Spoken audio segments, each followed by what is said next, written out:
All right, the woman said it's recording. Here we are on The Blind Man in Black. I'm Brian Snyder. Thank you for watching on YouTube and listening on Apple Podcast. If you like this, please rate, subscribe, and review. And if you like watching my wife and I being exhausting, go to TikTok and watch The Exhausting Snyders. Now, I'm so happy to have the guest that's here. He and I went to CalArts together, and we had a lot of fun, a lot of crazy times. And he is an actor, a writer, producer, director, playwright, and we're going to learn a lot more about him. Arron Shiver, thank you for being here, man. I'm really happy to be here.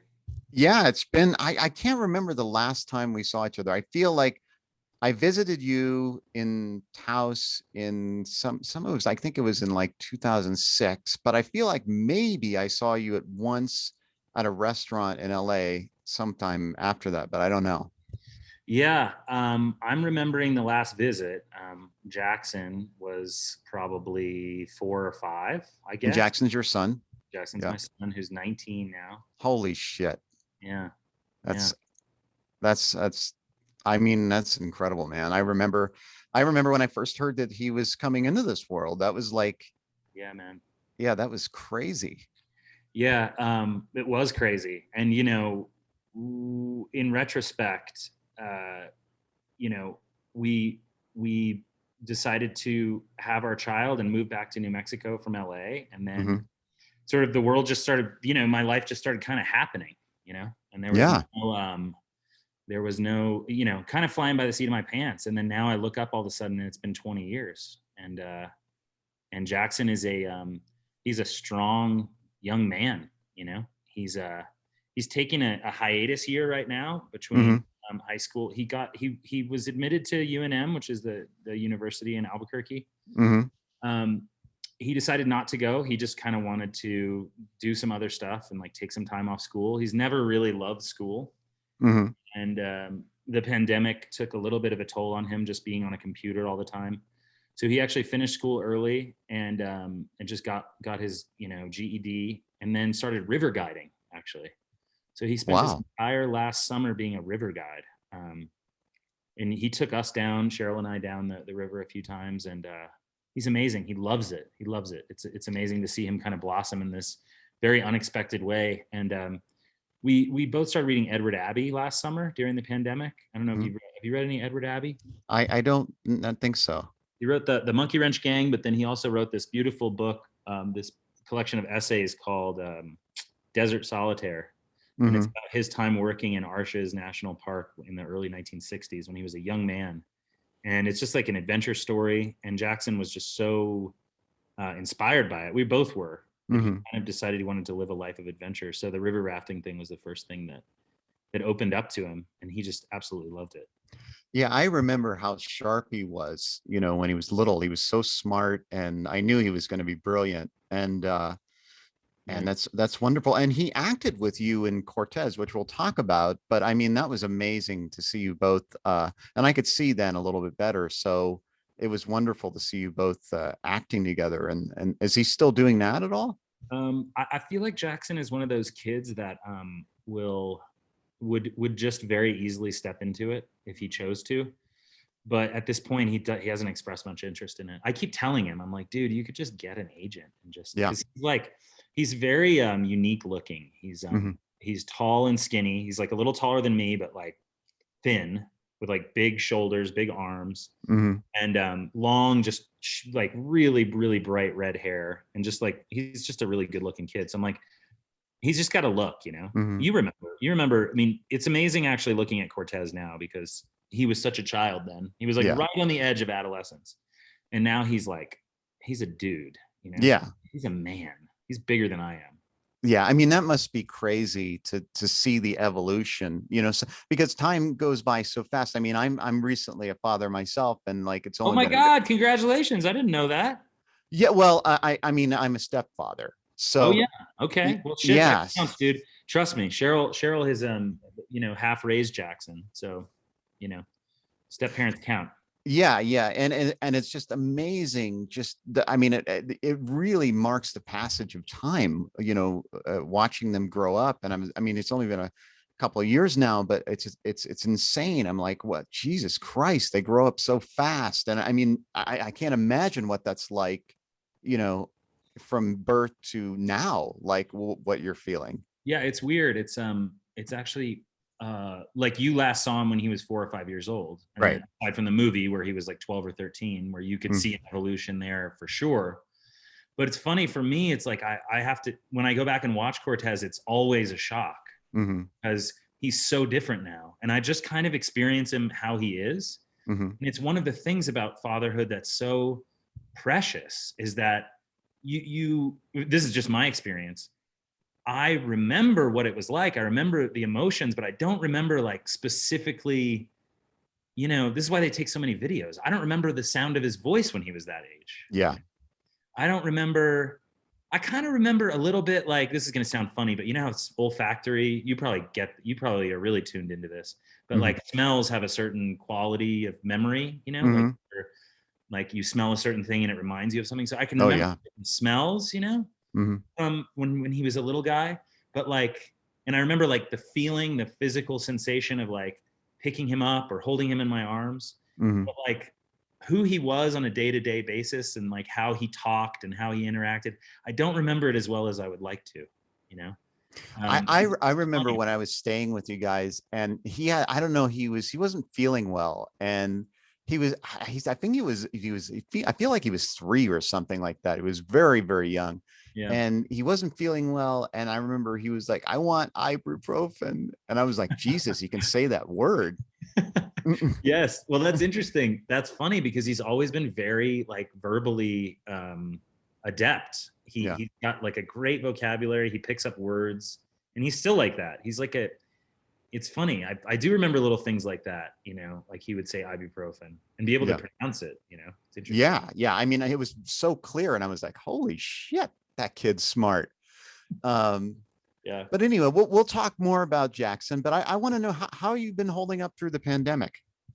Pandemic has been really interesting and really good um, for us in a certain way. Hmm.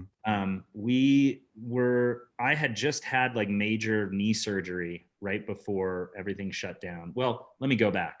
Um, I blew out my knee and had no ACL for like 4 years, and Jesus. I just kept messing it up over and over again. Hmm. And finally, I was able to get back on some good health insurance through Hmm. my wonderful union Hmm. and SAG-AFTRA, and I was able to get my knee fixed finally after like Hmm. 4 years. And that required like me not working at the bar that I had been working at, which is Dustin's bar. You remember Dustin Lancaster? Yeah. Yeah. Hmm. So I had to put that on hiatus. I had to get all my shifts covered for a couple months. And then our dear friend Drago passed away, which of course you know about as Yeah. well. That was That very sad. that was rough. That happened on March 6th, and this is when I'm just still barely hobbling around. I did get a chance to go see him briefly before that, the end of February. But so, I was still on crutches and all this. Anyway, so that happened. And then Drago's funeral, I believe, was on the 16th, maybe 10 days Hmm. afterwards. And then as we were driving back from the funeral, Cheryl and our friend Ari and Jackson and I, his funeral was down in San Diego. They shut down everything. Everything was being shut down. There were literally, there were rumors about shelves being cleared of all the grocery stores, and you know, we were just like, as everyone was, in total shock and total disbelief. And so we stopped at a grocery store and tried to stock up on stuff, waited in line for 2 hours. Toilet And then paper. toilet paper. I don't even think we got toilet paper that day. I think we got like beans. Yeah. There was only like Ukrainian prison toilet paper available. Mostly it was that That's right. rough, like thin, super. Yeah, it's Yeah. definitely, yeah. It's basically, yeah. So there Ukrainian prison. So there was that, and then so it was a weird thing. And I talked to our friend Hugo about it, and you remember Hugo as well. Yeah, I do. Yeah. Carrots for hair. Yeah. Hmm. Yeah. Hugo was around for all of Drago's illness. He was really the guy who was able to be down there and coordinate stuff with doctors and help him through. I mean, he was, he was right there next to him when he went. And what Hugo said was, and it's very touching and very, Hugo's just such an emotionally intelligent guy. And he said, usually when somebody passes away, the worst part about it is you feel that the world just keeps going on. And it's kind of like there's a certain indifference, the world just keeps going on the way that the world was going on the day before, and it just keeps going on. But with Drago, given that he has a flair for the dramatic, I guess, it didn't keep going on. Yeah. So the day of his funeral, literally the entire country and the entire world went into lockdown. Yeah. And so that was our grieving process. So it was just Cheryl and I. Jackson actually ended up coming back to Taos. He was living with us at the time in LA. But he ended up coming back to Taos to be with his mom. We didn't know what was going to happen. We had no idea. School switched to online. It was a giant shit show. And can I use language on this? Of course. Yeah, Okay. yeah. You can be as profane as you wish. Yeah. Well, it was a giant fucking shit show. Right. And so we sent Jackson back, and then Cheryl and I just kind of did what a lot of people did, which is like bake bread and have a garden and cook a lot and try to like be kind to each other and be real mellow. Right. And then in the midst of all that, we had a feature film get picked up by a production company who had been developing it before the pandemic. And we had an offer from a studio to do the film, and it's a movie that I wrote and that I'm in and that Cheryl directed. And so that we got done in December. And our thinking was that we weren't going to be able, we maybe wouldn't have been able to get it done in the same way without the pandemic. Feel like people were maybe a little starved for content. It's a comedy. It's a weird comedy, but it's kind of a feel good movie. It's not like super dark and depressing. Well, congratulations. Thank you. Thanks. Yeah. So we we shot that in December of 2020. And then decided to move back to Taos. Cheryl's got a big documentary project that she's working on, and Jackson's here. And we had this opportunity to rent this beautiful house in north of Taos for very little money. And so we decided to relocate and just be here and just be quiet. I mean, I think the thing that I mainly gained from the pandemic was a sense of like quality of life, and not wanting to re-enter the rat race of Los Angeles, of trying to string things together and trying to just barely make it. I'm kind of done with barely making it, and Taos is a better place for that. And right now, all auditions are online, and I also am working on some writing projects. I have another commission through the same production company, this other script that I'm writing that I'm very excited about. And so it's a perfect time to be here. And it's a beautiful place. I mean, it's gorgeous. It's I wanted to visit there because it's just I feel at peace there, Yeah, it's funny. It's very different. It's very different energetically than any other place that I've lived. It's certainly different than LA. In LA, everything's kind of one note, and the note is not peace. That's not the note I would. Yeah. Here you have the seasons. It can be a little volatile. It can be. It gets really windy. It's raw. The elements. It gets cold. You have to have a fire and stuff. But we have these 2 dogs now, and every day we go out walking with them, and it's pretty much, I'd say, 9 days out of 10, I'm just overwhelmed with gratitude. And and that's the place that does that for me. It's the air, it's the quality of the light, it's the colors, it's just the feeling. So it's been great. It's also been great because I grew up here and I used to hate this place.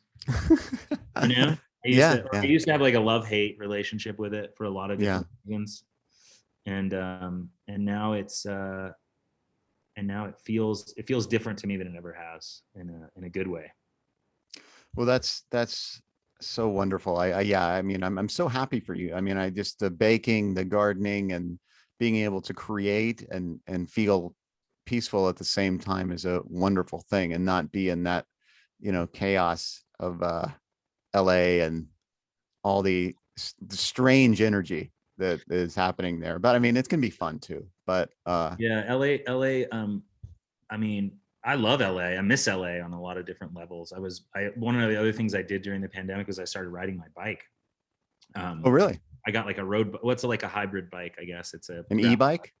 No E, man. Oh, okay. All me. No E, all me. Uh, yeah. So I started riding and got really into it. I had this buddy Kai that I would ride with all the time, and just of the hills of LA, and the weather is always kind of the same. And you get up in Griffith Park, and there are these great mountain rides, and then you can stop at a little cafe. And I don't know, that part of being in LA, I really, really started liking a lot. Yeah. And friends and all that stuff, obviously. But there's a lot. Yeah, go ahead. No, you go ahead. Go ahead. I was just gonna say there's a lot to miss about it, but there's also I'm really glad to have the space out here. Yeah, I hear you. I miss LA too. I kind of want to go. I want to do comedy there. I really miss that. Good. Yeah, it's a lot of fun. So let's start at the beginning. I wanna I know a little bit about your past, and I remember some things that you said when we were at CalArts together, but where did everything begin? It specifically just in my life. The genesis of you. That's fun. I was born in July of 1977. My mother and my father lived in a little house on Eugene Street in Baton Rouge, Louisiana. And if you ever spend any time in Louisiana or the southern part of the United States, it's very, very hot. Steamy. They had one fan, and they put the baby they put me right in front of the fan to keep me cool. Okay. I was. Do you remember that? No. Okay. This is just a family lore. But I was jaundiced for a couple of weeks, where my skin turned yellow, and they were all worried about me. You already started drinking? What happened? Yeah. I was hitting the whiskey pretty hard. Well, it's so funny because my dad was a big drinker and a pretty major alcoholic, and he was drinking the day that I was born. And as family lore goes, he was at this place called the Fleur de Lis in Baton Rouge, right near LSU, and was drinking. And my mom couldn't find him and went to the hospital and had the baby. Then he turned up hours later. Well, he turned up with a big hole in his t-shirt and kind of like a total mess. And my mom sent him away. She said, "You can't see the baby. You can't be here until you clean yourself up." Right. And so he had to go away and come back. And then he walked, proudly with me up and down the hallway, as they say. Now, I remember you telling me a story that the reason for the spelling of your first name, Arron, it's usually Aaron, right? Yep. But because he was drinking, he spelled it Arron, right? Yeah, I mean, that's part of family lore, and the other part is just, that he just misspelled it. Okay. Basically, I was a planned baby. I was, they were trying to have me. My mom would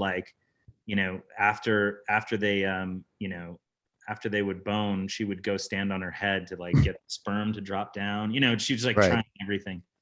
And it's weird to talk about my parents having sex, but whatever. but anyway, so they were they were really focused. And the one thing that they couldn't decide on was the name. They couldn't figure it out. They went through so many. They were going to name me Levi. They were going to name me Mississippi. They were going to name me Lee. There were all these names, and they just couldn't figure it out. And so they decided on the first name in the book, if you can believe it. Ah, okay. First name. Now, how do you feel about that?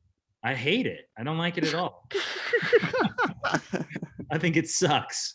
It's funny. It's actually a funny little irony, because they were so concerned about everything else and trying to bring me into the world. But then in the end, they just gave up on the name. I'd much rather be called Levi.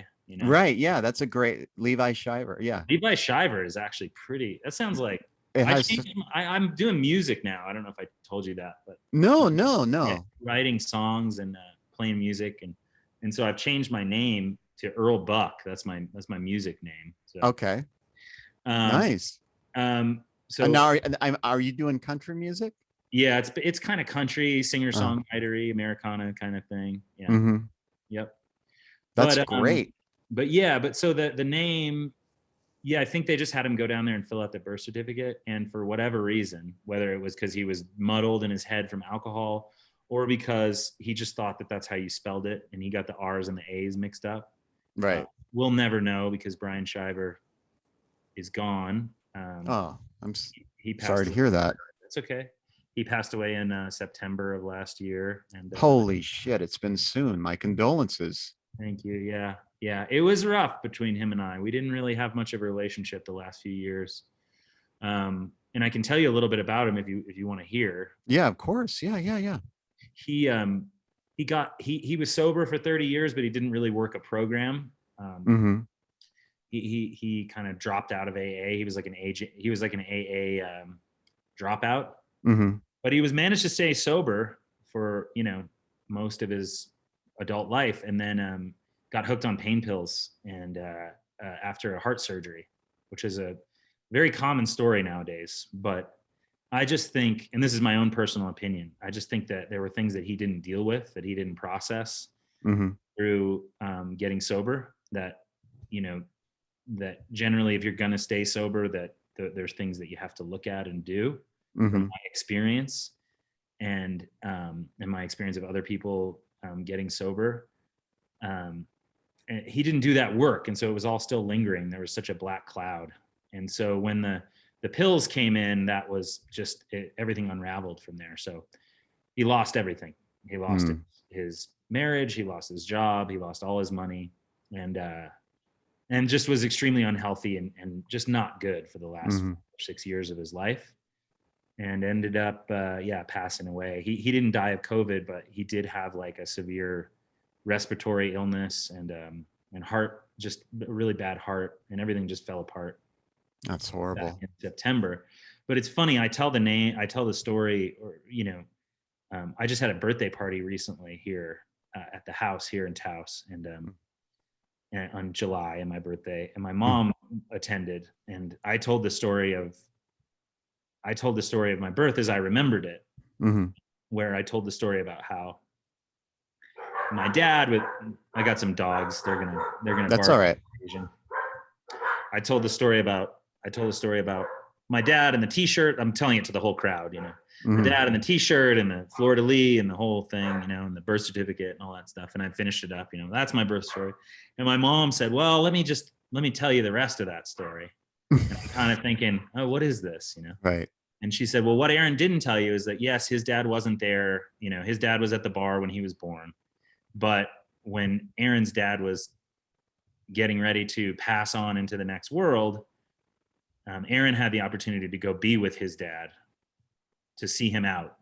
And that's true. That's true. Back in September of 2020, we got the call from my sister that he wasn't going to make it for much longer. They were going to take him off life support. And I said, kind of struggled with the decision, but Cheryl pushed me, and I just said, okay, fuck it. Let's get in the car and go. So we drove 2 days straight, and we arrived in Alexandria, Louisiana, and he was unconscious, but my feeling was that I just wanted to be there to hold his hand, when he went, and I was able to. And so my mom sort of wrapped up that story and wrapped it up in a bow and saying, yeah, he might not have been there when you were born, but you were there when he went out. And it was interesting. I never had that perspective on it, but my mom sort of put it in that perspective. And it's tender for me to think about it in that way. It's emotional. But was he lucid? Were you able to talk to him before? No, he was unconscious, man. He was unconscious. Last time I spoke with him was a couple of weeks before that. And we would talk about baseball, that's basically what we talk about. And then we talk about, couldn't talk about politics, that's for sure. Yeah. But we shared a passion for baseball and country music. He turned me on to John Prine, which is my favorite songwriter of all time. And so and he also died in April of 2020. And so we talked about John and about the Houston Astros baseball team. And those are the things we could talk about. So when we would text or talk, it would be kind of like on those subjects. We didn't really go too deep beyond that. I can relate to that. My father and I only talk about movies and comedy. So yeah. And that's it. So I'm sure that you and I talked about that in the past, but we definitely had that similar. What did your father do, and what did your mom do? when you were growing up? My mom was a graphic designer. So she was at LSU in the design program. And I don't think she finished at that time. I think she did maybe 3 years, but that's where she met my dad. And my dad was enrolled, but he was just kind of a hippie, just, just involved in a bunch of, hippie stuff, a lot of like, a lot of like buying a pound of weed and selling it or just getting wasted. And, he was just a partier. He was a crazy man. And they hooked up and my mom is like, let's do this, but you have to have a job, Right. And so he started construction, started being a construction worker. And that's what he did for his whole life. He became a carpenter, a builder. And then he started working in maintenance. So he worked for the Catholic Church for years, where he was like the head of maintenance. So he just go around fixing stuff. And then he became qualified to work on like big heating and cooling systems, like HVAC systems. And he got a big promotion. Well, it's just a much better job working like behind a desk running a mall. So like the HVAC systems for the mall in Alexandria, Louisiana. And that was his job. He was like the head dude over there for like 15 years or so until things fell apart. But that was his job. And then my mom is a graphic designer, but she also has worked a long time. She's also worked a long time in the recovery world. She works a lot with people. She sponsors people. She's been sober for 37 years coming up next week. Wow. And so she sponsors people, and she also, she's not going to mind that I'm betraying her anonymity here. But that's part of her life's work, is she works with people, and she she's a counselor, and she's also like an alternative healer. She's really into like alternative medicines, and she was very sick for a long time, and she kind of healed herself through like diet and alternative medicine. So she's very passionate about that. And but yeah, that's her life. She's very much, and she's very dedicated to like helping people. That's kind of her path. Right. Now, how long were you in Baton Rouge? 2 years. My parents got divorced. They kind of crashed and burned real hard. They weren't together for too long. And then my mom moved us, me and her, all around Louisiana and Texas for like the next, I guess, 7 years.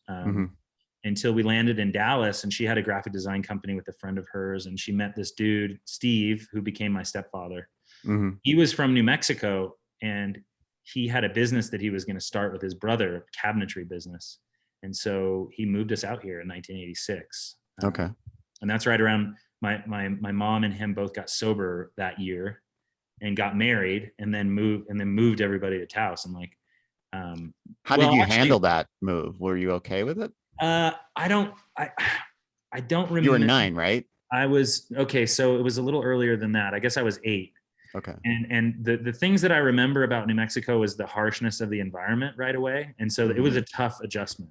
I was a city kid. I'd maybe seen snow one time before. I was like, I probably had a pretty strong like Texas accent, I'm imagining, and we moved to this we didn't actually move to Taos first. We moved to this little town called Ute Park, which is way up in the mountains of northern New Mexico. The school was a 12-mile ride by bus to this town called Cimarron, which is an old West town, kind of frontier town, right on the edge of the plains. But we were up in the mountains, 12 miles up, and my first entree, we actually moved in the middle of the school year, which is a terrible idea for an 8-year-old. But we moved in the middle of the school year, and when the first day that I had to get to the bus, it was pounding snow. There was like a foot of snow on the ground, as I remember. It was probably a couple inches, but for me, it was a lot. And they were like, okay, put on those snow boots we bought you and go down the hill. And you literally had this like mile walk down to this steep kind of trail down to where the bus would pick you up. And I was with my 2 new cousins, my stepdad's brother's kids, and they were trying to help me, but eventually they just left me because I was struggling in the snow and couldn't, like, I fell in the snow at one point, and like snow got in my glove, and I like started crying. I had to go back home to my mom. My mom had to take me to school that day. I remember that was like my first lesson of, the harshness of the winter that I just had no idea about. And humanity. Well, that too. They fucking left me, the bastard. Yeah. That's horrible. But there was another seminal incident that I remember, which was the first week. I feel like it was the first day that I came to New Mexico, but it might have been the first week or the first month, but it really stands out for me. And that was, there was this dog, this gray and black dog named Banjo that had gotten into the chickens. And the way that they dealt with it at the time was that if the dog got into the chicken coop, it meant that it was going to have a taste for the chickens for the rest of its life. You'd never be able to keep it from attacking the chickens or other livestock, I guess. And so they dragged the dog out into the front yard and put it on a chain and shot it and killed the dog. Jesus. How old were you when you saw that? 8 years old. Ugh. 8 years old. Yeah. And I don't know if I was there for the actual shot. I think I might have turned. Yeah. But the process, went down, and then they buried the dog and everything. And that was a wake up. And for me, that's like that's rural existence anywhere you go. It's like protect the livestock, that's a very old way of looking at things. Yeah. My wife had the exact same experience. They had a dog on a ranch, and then it got into the neighbor's sheep, and the neighbor shot it. Yeah. Yeah. And it's funny. It happens around here all the time. I mean, there was a guy who lost his life. Somebody murdered him a couple years back, and he was a dude that everybody knew in the community. He owned the coffee shop, and he was a great skier and a great dude with a little family. And he got shot by this dude who was on the neighboring property because the dogs were fucking with his goats. Sorry, the guy on the neighboring property had dogs that were fucking with Patrick's goats. So Patrick went out there to see what was going on. The guy fucking shot him, So, it's funny. When I first heard that story, the first thing I thought of was Banjo the dog. And I thought it's got to be something about property or dogs or livestock or something. And sure enough, that's what gets people really heated around here. Even still, it's pretty wild. Was that shooting considered justified, or did the guy who? No, the guy's in prison now. He's okay. I mean, I don't know if he was charged with like first degree murder, but I think it had been like second or third degree, and then a few other charges as well. It's horrible. Yeah. I mean, that guy. That's also funny because it's a small town, so you know these people. Like, I spent hours talking to that dude at the coffee shop. Yeah. Shop that Patrick owned, and then he ended up fucking murdering him. It's very strange. That's really sad. Very disturbing. Yeah. So where did the desire to act come from?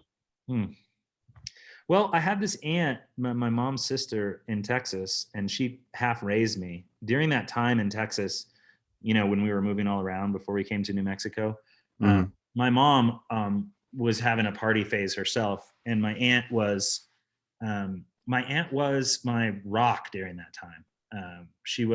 We all lived in this big house together with the grandparents, but my aunt was like, she was 16 when I was born, so I guess she'd have been in her early 20s at this time, or maybe like 20, like Jackson's age pretty much.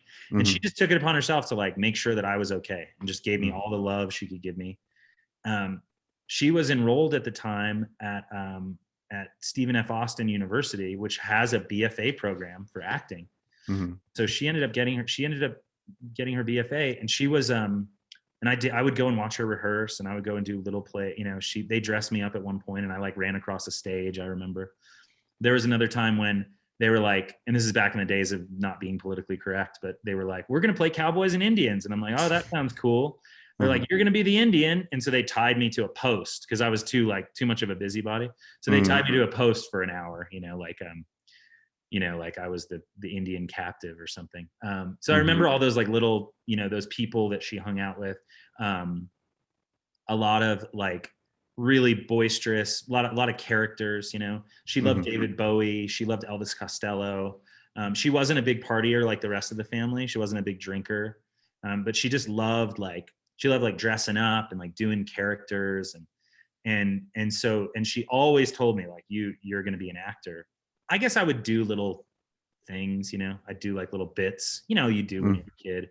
Yeah. You do a play for everybody and whatever.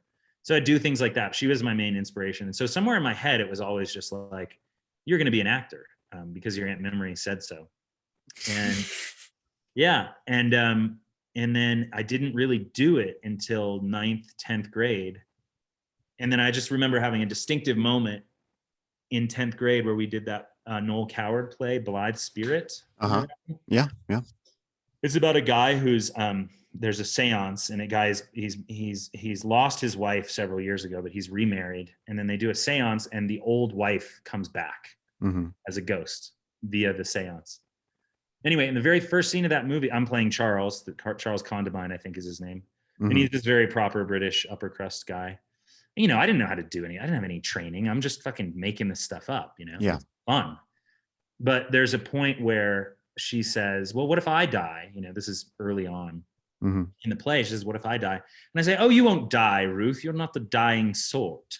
And it's a stupid line, right? You know, I'll always remember it because I got this laugh, and the laugh felt like electricity in my body. Like it was like a physical sensation that I could point to.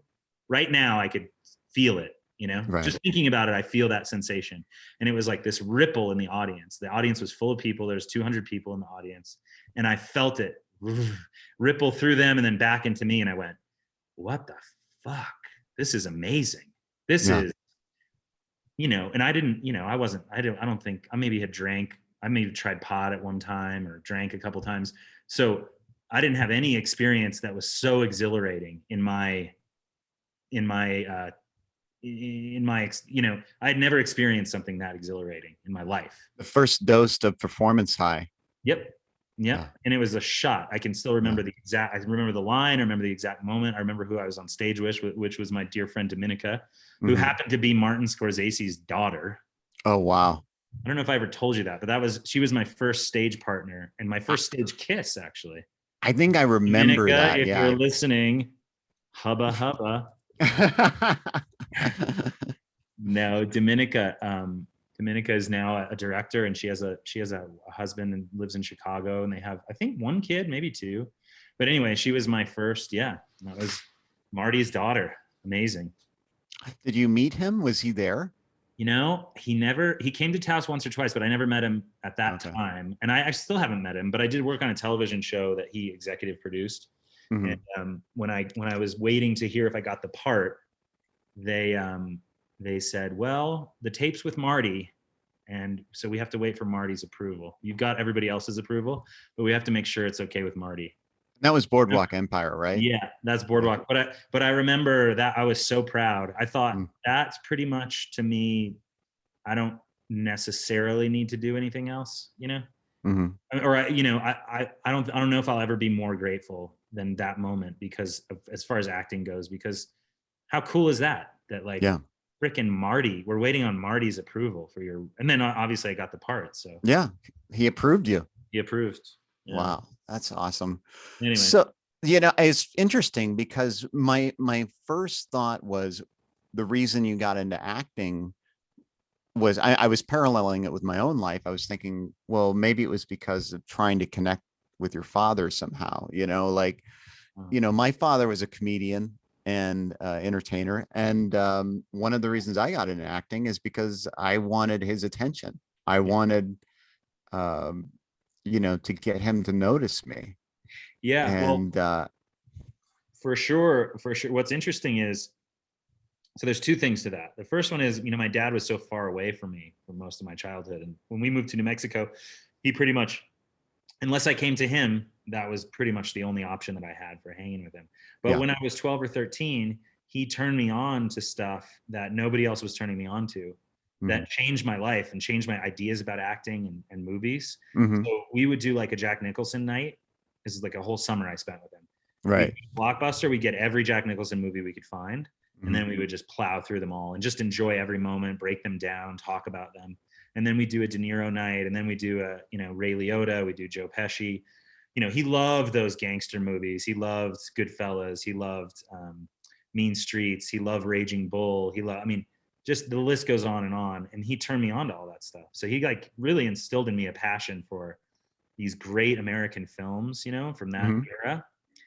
The other thing about that thing about seeking approval of a parent, ironically, when I would go back to Louisiana, my dad we'd watch movies, and then he'd work with me on like baseball. We'd go out to the field in the middle of the day, and he'd like crank ground balls at me, and he was like trying to turn me into a second baseman. He just thought that was my natural ability. And so when I would come back, I you know, try out for these teams and get on, and people would be so impressed with my fielding, the coaches would, that they would put me on teams of, you know, when I was 9 or 10, I'd be on these teams of like 12 and 13-year-old guys. Mm-hmm. And then I would be kind of the worst player on the team. And it fucked my baseball trajectory up a little bit, because I was good enough on a fielding level, but I wasn't big enough to like hit really.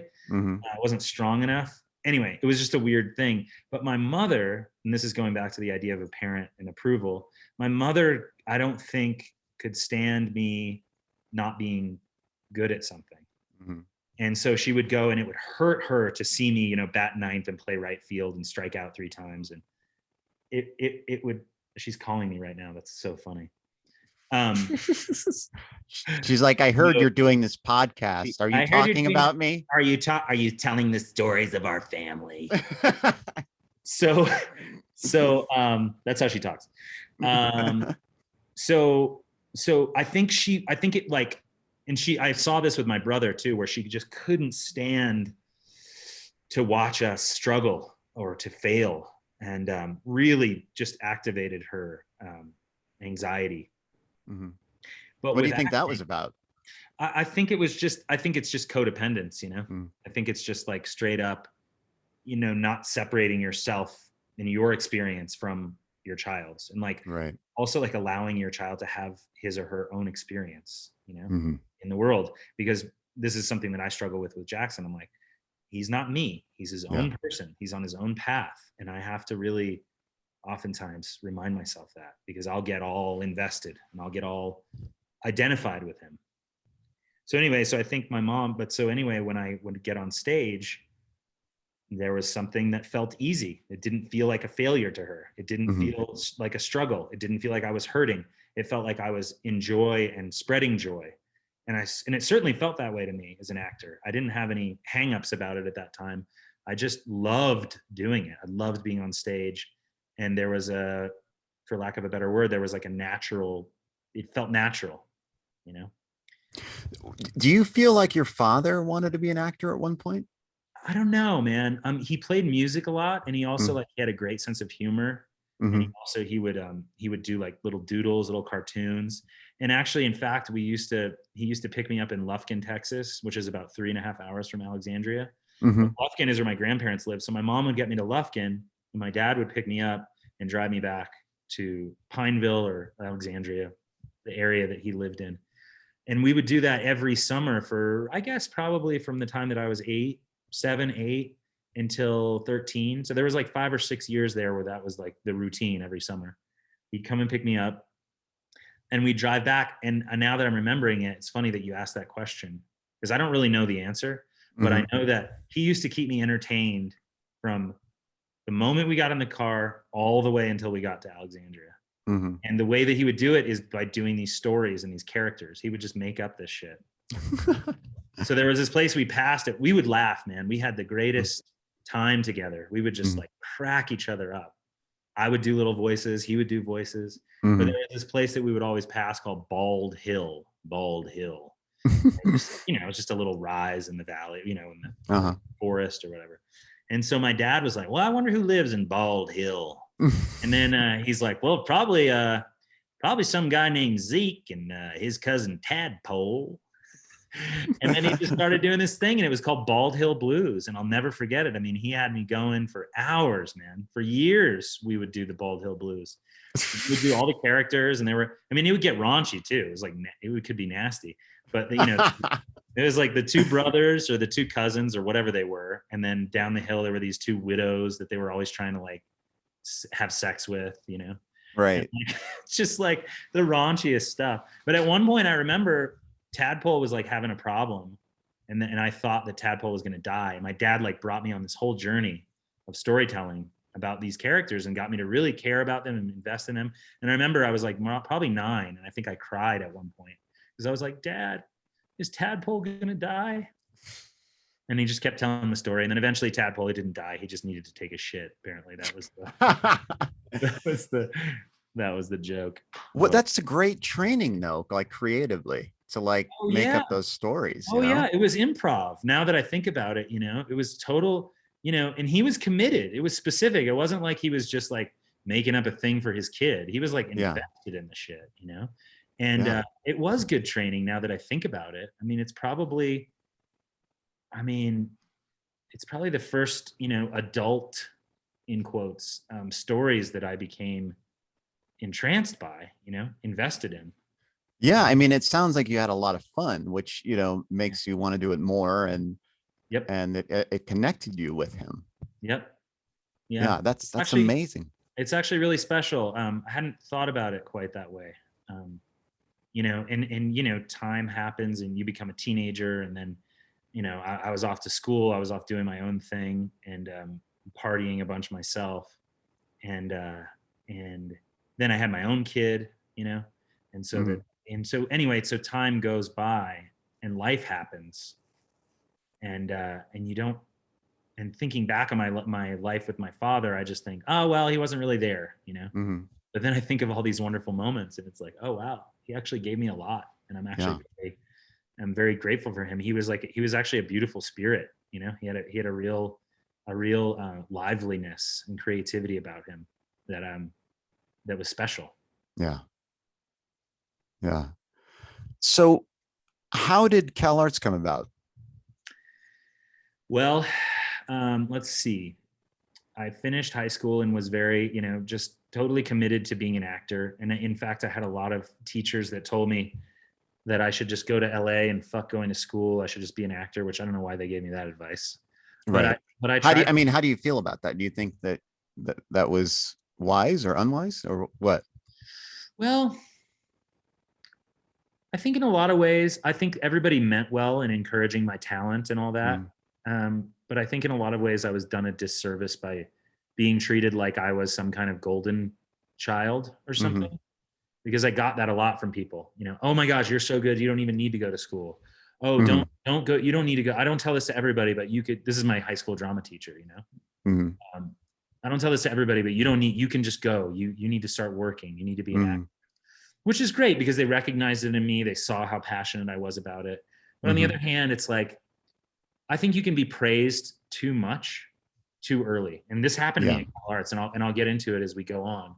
But I think that it's possible to get too much praise, to be because there's a feeling that it engendered in me of being beyond reproach or something, or that so that it had to be, if something wasn't working out, then I was the worst actor in the world. And if it was working, if I was getting compliments, then I was the best actor in the world. And I felt like, in a way, I wasn't mature enough at that time to like to check in and see what I really felt I needed to do.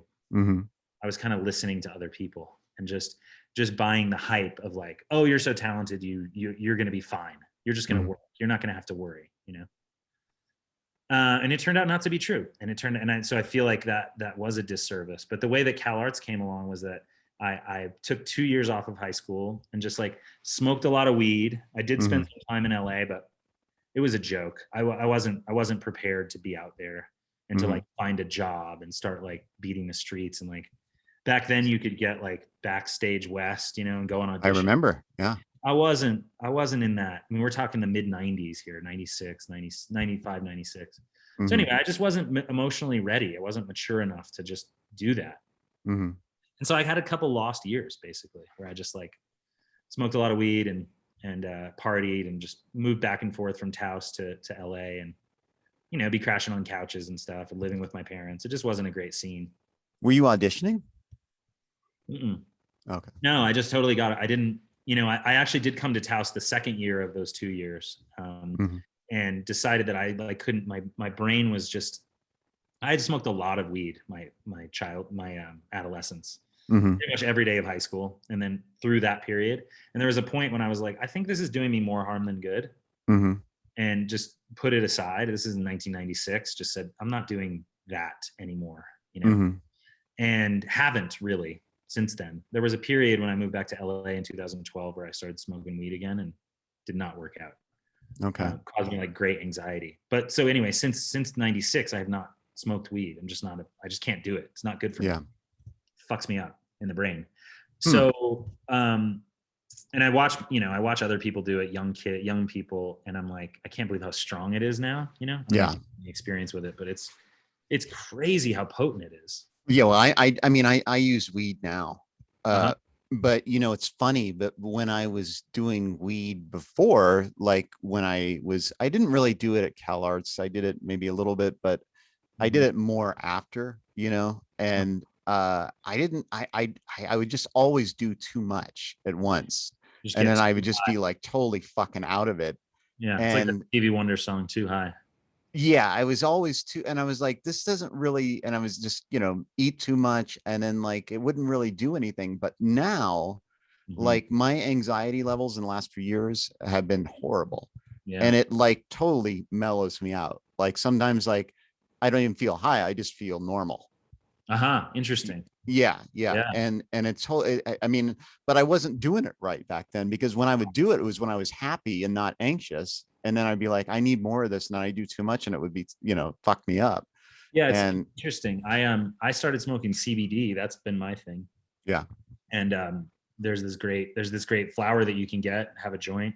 Hmm. It's smoking. I quit smoking cigarettes, but it's nice to have a little puff every once in a while, and it Yeah. doesn't get you high, but it totally mellows out my body and allows Yeah. me to sleep really solidly.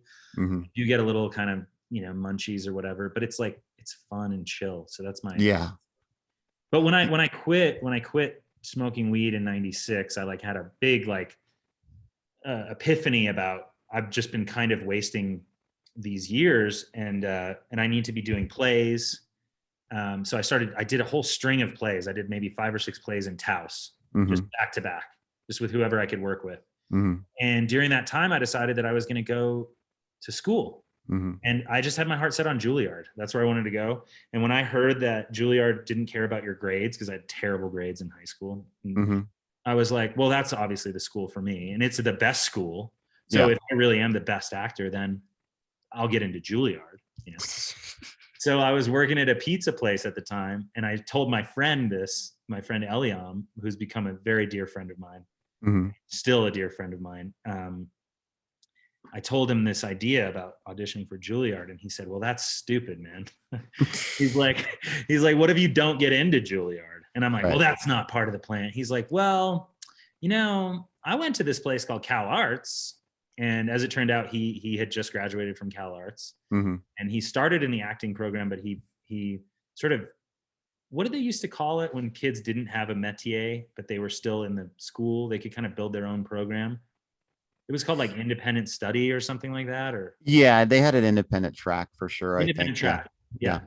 So he became like a guinea pig independent track guy, and Hmm. ended up getting a degree in dramatic writing as a BFA. Okay. Um, and his mentor was this guy, Lou Florimonti. Do you remember Lou Florimonti? He was in the. Yes, I do. Yeah, he was also a film professor, if I Yeah. remember. Yeah, Yeah. he taught filmmaking, DTVC, Directors for Television, Video, and Cinema. It was that little Right. sub pocket. It wasn't really the theater school, and also wasn't the film school, and it Hmm. was all MFAs. But he had Ellie in there, and Ellie developed a couple plays with him that eventually one of them went to Broadway, actually, Oh, in really? Okay. 2004. Yeah. And anyway, so Ellie said, "Well, that's dumb. You should audition for CalArts as well." Hmm. And I looked into it, and I thought, well, CalArts is pretty much Juilliard, but on the West Coast. In other words, you don't have to have good grades to get in, blah, blah, blah. And it looks like a good school, and it's a conservatory, and I have some, friends in LA. So yeah, if I'm going to audition for Juilliard, then I guess I might as well audition for CalArts as well. And went to New York to audition for Juilliard, went to actual Juilliard itself, did the audition. And then they post the callback. I don't know. Did you audition for Juilliard? I did. We had the exact same experience. I only Yeah. I only auditioned for CalArts and Juilliard, Right. And did you and audition in New York or San Francisco. San Francisco? Yeah, Yeah. so they do the audition tour, right? They do all the Yeah. big cities. They do Chicago, San Francisco, Los Angeles, New York. Hmm. So CalArts was in New York the same day that the next day after Juilliard, and I did Juilliard, and then they post the callback a couple Hmm. hours after the general, and I wasn't on the callback for Juilliard, so Hmm.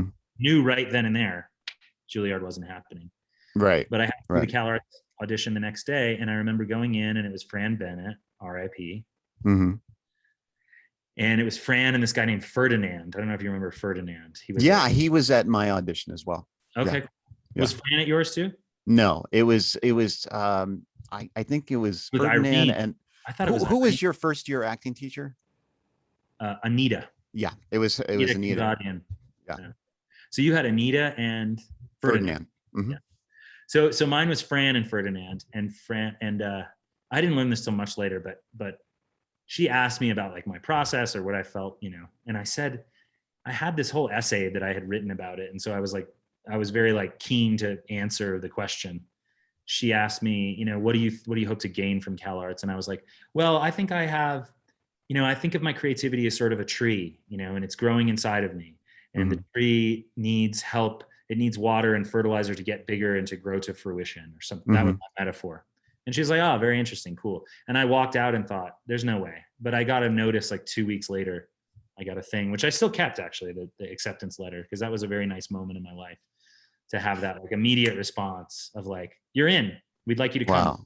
And so I went, and then a couple of years later, I heard that you could go to the provost's office or whatever, the admissions office, and ask them for the original notes that they took for your audition, like their first impressions. I don't know. Did you ever do that? No, I had no idea you could do that. You could do that. And so I went and asked for it and pulled it out, and it was Ferdinand's notes and then Fran's notes. I was probably like a 3 at this time. I was probably like my 3rd year at CalArts. Mm-hmm. And she just wrote simply, her only note was, has a tree growing inside of him. But I guess that's enough to convince her. Yeah. It kind of reminds me of, you ever see the movie with Peter Sellers, Think Change? Mm-mm. Well, no. I highly recommend it. It's a great movie. And he, I won't explain it because it's a long story if you haven't seen it, but there's a metaphor about gardening. So it reminded me of that. But the metaphor about gardening, that would be, well, I did see Being There. There's also metaphors of gardening and being there. Oh, are you talking about Being There? Yeah, Being There. That's what I'm talking about. Oh yeah, of course. Well, what was so great about that character is that he's he's just straight up answering questions about gardening, but they think that he's talking about these giant political systems or whatever. They're like, well, what do you think about trickle-down economics? And he's like, if you grow the garden, however he's talking, it's great. Yeah. Love it. Yeah. That's funny. I love that. There's a tree growing inside of him. That was so sad about Fran passing away. I really just, when I was reading all the Facebook posts, everybody was really had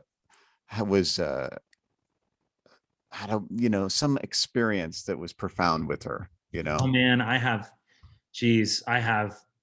a few as myself. She was for sure one of the major figures of my life and my like forming my craft and my creativity, for sure. I mean, I still use the things that she taught me, Yeah. I mean, they're integrated into my life. The undulations and drop it to come back. I do drop it to come back still, I do channel work. I do the tongue work. I do, this is how the kitty laps the milk. I do it all, man. I do it all. I remember all that shit. In fact, I was just talking to somebody, a friend of mine who's a singer who was on tour and had to stop, had to cancel a few shows because her voice started going. Mm-hmm. She's gotten these vocal nodules and stuff. And I was, drawing on all that training. I'm talking about voice body integration and about, if your body is tight, then your voice is tight, and all that stuff. We just started had like a long riff with her about it. It was great. I mean, I've been thinking about it a lot because my body is really just tight from anxiety and just the stress of being blind, and I think about it all the time now. I'm starting to do the undulations and drop it to come back. And oh yeah, man. And I remember you probably have it, and I had it as well. Fran photocopied handwritten notes of all the exercises. Do you remember that? Yeah, I do have it buried somewhere because I just went through it because we had to move everything, and I remember that was one of the things that I kept. I do have it. Yeah. Yeah. I The mean, handwritten that's, notes. Yeah. The progression. It was the yeah, progression, I think, right? Yeah. yeah, it was, how to start out, in the morning and doing these exercises. And I kept them because they were so precious, they were so helpful. Yeah. I don't know if you remember, but there was a guy, Jesus, I'm actually not remembering his name right off the top of my head, but I think it was Greg. Oh yeah. Greg Itzen. You remember Greg Itzen?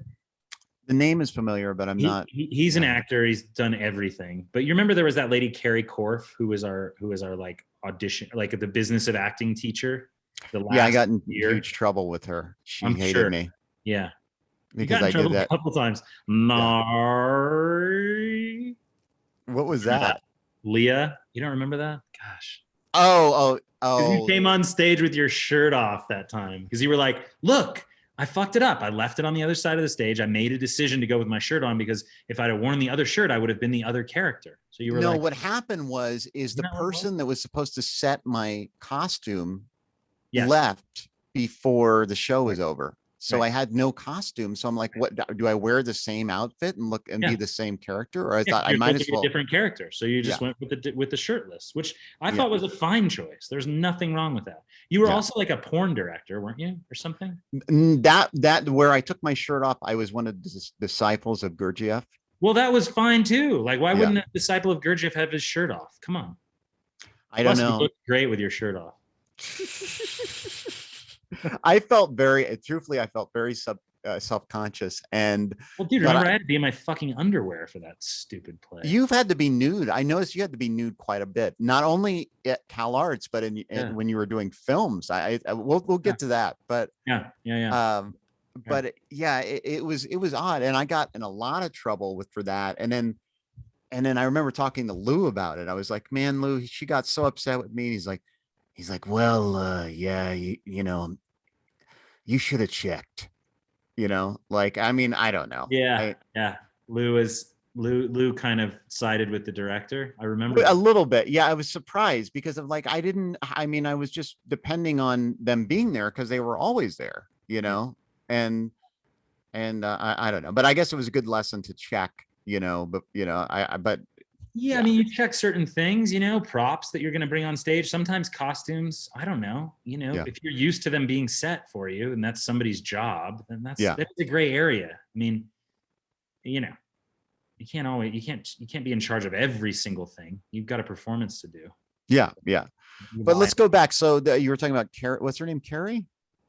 Carrie Korf, yeah. Yeah. Oh, yeah. So I was just going to say briefly, she was a manager, like a talent manager, and she had a client named Greg Itzen, and he came in and did an audition breakdown. Basically, he did like an audition workshop with us. Like, these are all the things I know about, I'm a working actor. I've been a working actor for 20 years. These are all the things I've figured out about auditioning. And there were 26, 27 things. And he did them as a list. Boom, boom, boom, listed them out. And I wrote down every single one of them in my journal. And I still have, the journal's lost, but I have torn those pages out and I still have the original notes. And it's my guiding light still for auditions, even today. Really? Yeah. And it's, what are some of the things, like just the highlights that are critical? They invited you here, also dress the part a little bit, but don't go over the top. It's very sensible things like that. Right. What else? Oh, also like ask yourself the question, not did I do a good job or not did they like me, but did I do what I set out to do? And if the answer is no, then the next time you have to figure out a way to get yourself to a place where you can do what you set out to do. Yeah. It's just so simple, but I just love that. Did you do what you set out to do? And if you did what you set out to do, then fuck it. Throw those sides away and go on to the next one. All of that was very wise. Yeah. So wise. Yeah. So great. That was like the best advice I got about auditioning, and it's still the best. Yeah, I mean that seems like it keeps things very simple too. So you're not like complicating things. Yeah. Yeah, because we did that, at CalArts. I mean, the part of the process I feel like is like you get in your head and then you go out of your head, and then through the training, then you have these wonderful releases and epiphanies, and then you get back in your head for a year. It's a roller coaster ride. And so it's great to get to the end of your training and have somebody go, okay, you know how to do this now. You know how to make adjustments. So just keep it real simple. I love that.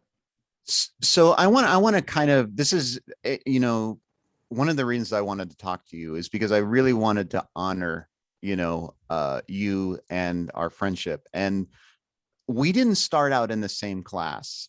I think you were in Anita's class and I was in Craig's class, our That's first correct. year. That's And correct. we didn't really connect. We didn't connect until second year because we weren't in the same class. Mhm. Although there was some overlap and maybe movement or something like that. Um, Yeah. but I when I remember met you you, guys. Yeah. Go ahead. when I met you, I was really in awe of you. I mean, I was in awe of your intelligence, your ability to connect emotionally, immediately. I really looked up to you always, and I admired your process, your dedication. And I remember, you know, you used to do Tai Chi every morning. I think you even were like a teaching assistant for Tai Chi, right? Yeah, that became my job at CalArts. Like that was, you know, I got a few $100 extra every couple of weeks or something because we were all required to do Tai Chi as part of the acting training for the first, what was it? The first 2 years, I think, right? Yeah, but you excelled in it. Like you practiced it and you got up early and I admired your dedication. It was really It made a lot of sense to me. It was good. It was good timing because it was a meditation. You know, it was like mhm, it was a good way to deal with my anxiety, and also I just felt stronger and stronger the more I did it. mhm. And then I also had like this great connection with Sherry, the teacher, who, you know, encouraged me. And so, and yeah, and then there was something also about like showing up every morning to like help other kids who wanted extra help. I think that was kind of what my job Yeah, was. yeah, And I can't remember what we call this. I think we call this like the Tai Chi tutors or something like that. But yeah, yeah. man, that was that time, you know, that ability as I look back on it in my life, that ability to have, you know, just 4 concentrated years of like that's all I was doing, you know. Not Mhm, just Tai Chi, but just like thinking about acting, talking about acting, trying things, you know, doing scenes, being bold, you know. I mean, that was so enlivening.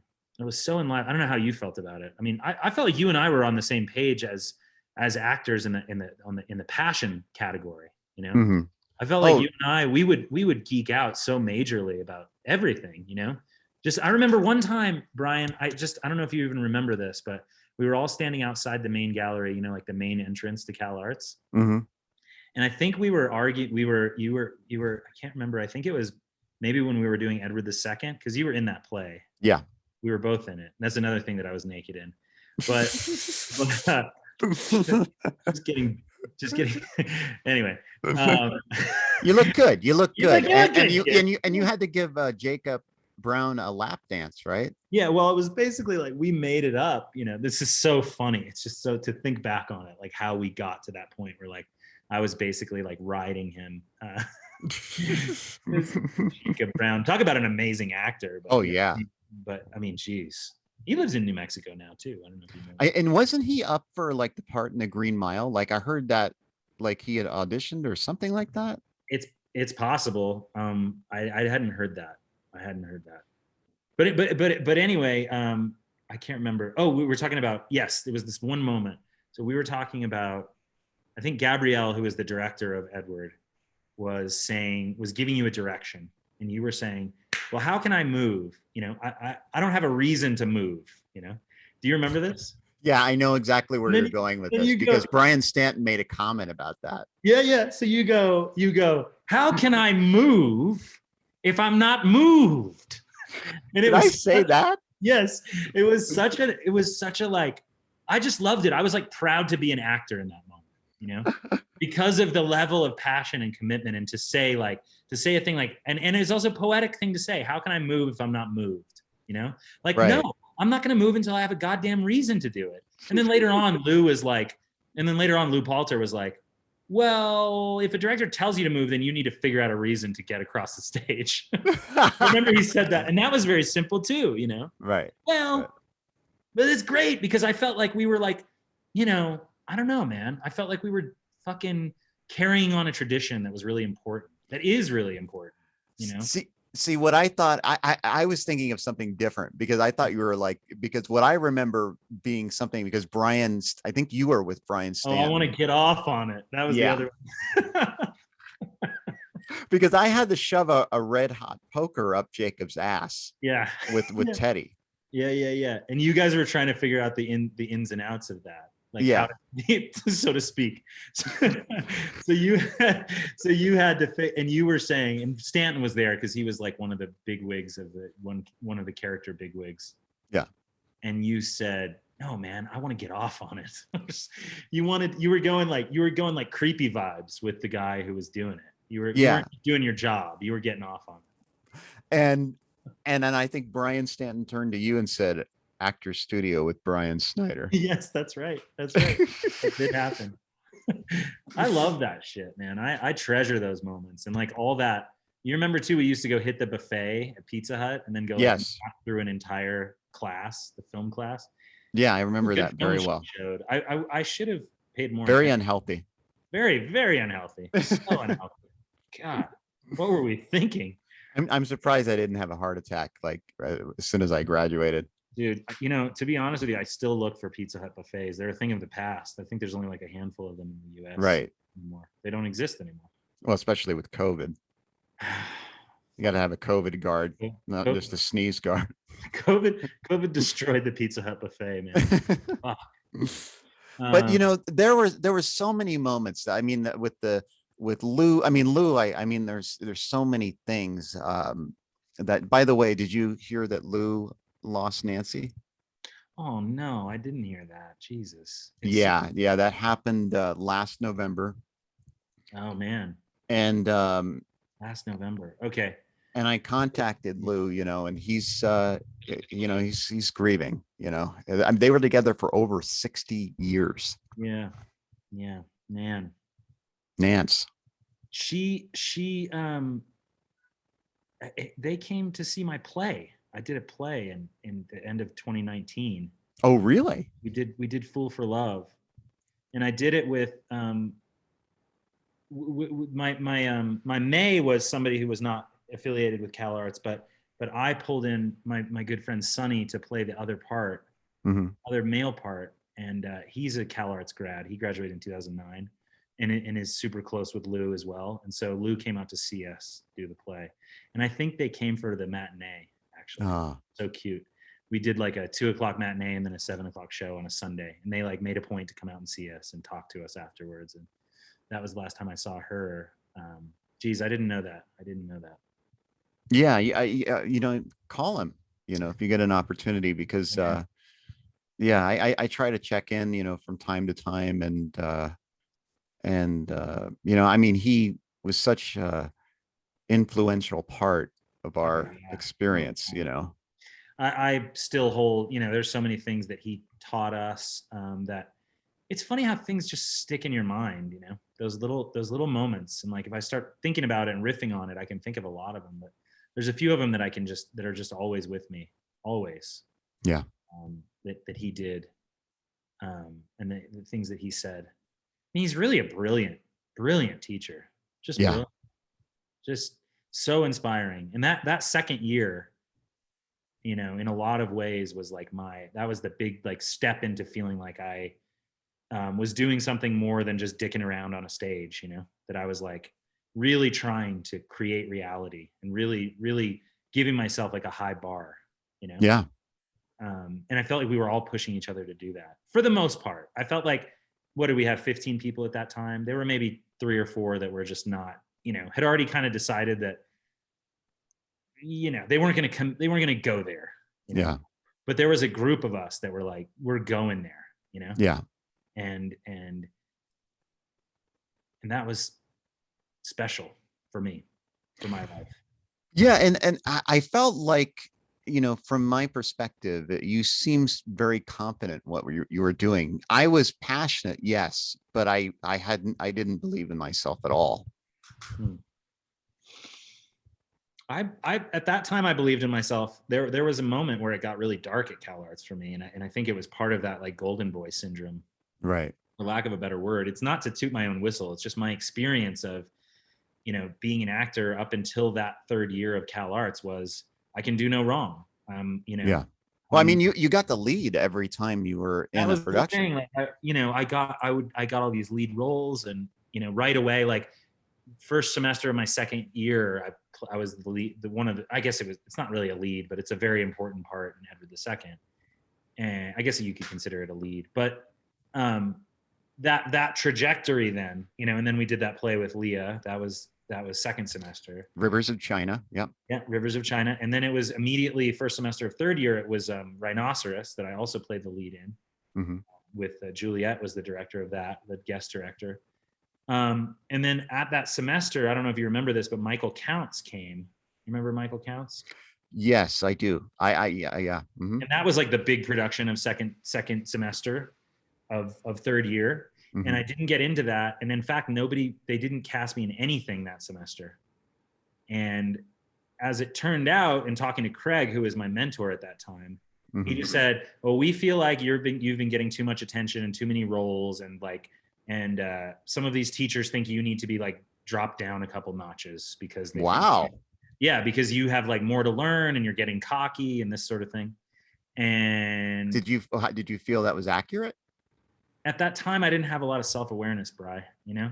Right. I was just like, fuck them. You right. know? I probably had some version of like, well, I'm really good, so I should be in everything. You know, yeah. I probably had some version of that ego kind of thing. Mm-hmm. But I don't really remember. I remember being kind of devastated by it and feeling like, again, it's like, this is the same story with me. It's like, and it was way more so back then, way more so. Now it's much less. But that feeling of like, well, if I'm not being validated, you know, if I'm not being given the big role or being validated in my golden boyness, then I must be a piece of shit. You know, there's no like middle road, or no like, well, I'm learning and, you know, other people are getting opportunities, or there's no like, it's kind of psychotic. It's kind of crazy ego stuff, you know? Mm-hmm. So that was my feeling at the time. I was like, well, I must just be a piece of shit, you know? And that was third year? Third year. Yeah. Second semester, third year. And then fourth year, I didn't get anything either. I didn't, you know, I was in a couple things, but I wasn't the lead in anything. And I kind of was concentrating more on like the new plays. You remember I wrote a play that you directed that Lou hated. Remember that? Right. Right. We tried. We were trying stuff. We're being experimental. Yeah. And I remember that you also did Kill Your History, which was awesome. You know, it's funny, Brian, I actually, in preparing for this, I went back through a bunch of emails that we had been exchanging. And for a while there, and you'll have to forgive me, but for a while there, I had forgotten this, but you were like keen to fucking make Kill Your History into a movie. And we were like passing notes back and forth, and you were like do you remember this?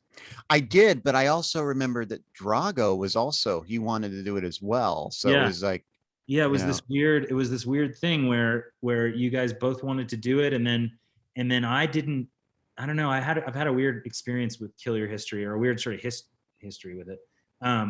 Ironically, where I was I liked doing it for those first, you know, for that first year, and that, you know, and then Drago obviously produced it in LA once we were out of CalArts, and it was hard for me to go dig back into, because I felt like my life had changed, and I just didn't have. I felt whenever I would read it, I would feel like, this isn't really where I'm at anymore in my life. Mm-hmm. And it was hard to kind of explain and reconcile. And so I think in my very Arron Shiver way, I just sort of like buried my head and just avoided the subject, instead of like pushing through it or saying, well, if I'm going to do this, I'm going to really need to take a year to rewrite it or whatever. I just kind of avoided the subject, because I didn't know how to like tell you or Drago that like, it just wasn't something that I was super passionate about in its current form anymore. You know? Right. But you know, we live and learn. Drago, up until 2014, he convinced me to go up to San Francisco, and we shot the first section of it, which there's a tape of it. I don't know. It's interesting. You might get something out of just like hearing it, because we did so much sound work with it. It's edited really specifically. Is it on YouTube? I don't know if Drago put it up. I don't think he ever did, but I have a clip of it. Okay. But it's got that great. Did you ever come and see it in LA when we did it? No, I remember seeing it at CalArts, and I was trying to think of the room it was in, but I don't remember the number. But yeah, F100. It was in F100. Yeah. Yeah, that big kind of black box space. Mm. That was the place where they were doing Crap's last tape. You remember? Mm-hmm. I think and you were. Lou was very upset with that one. Yeah, remember?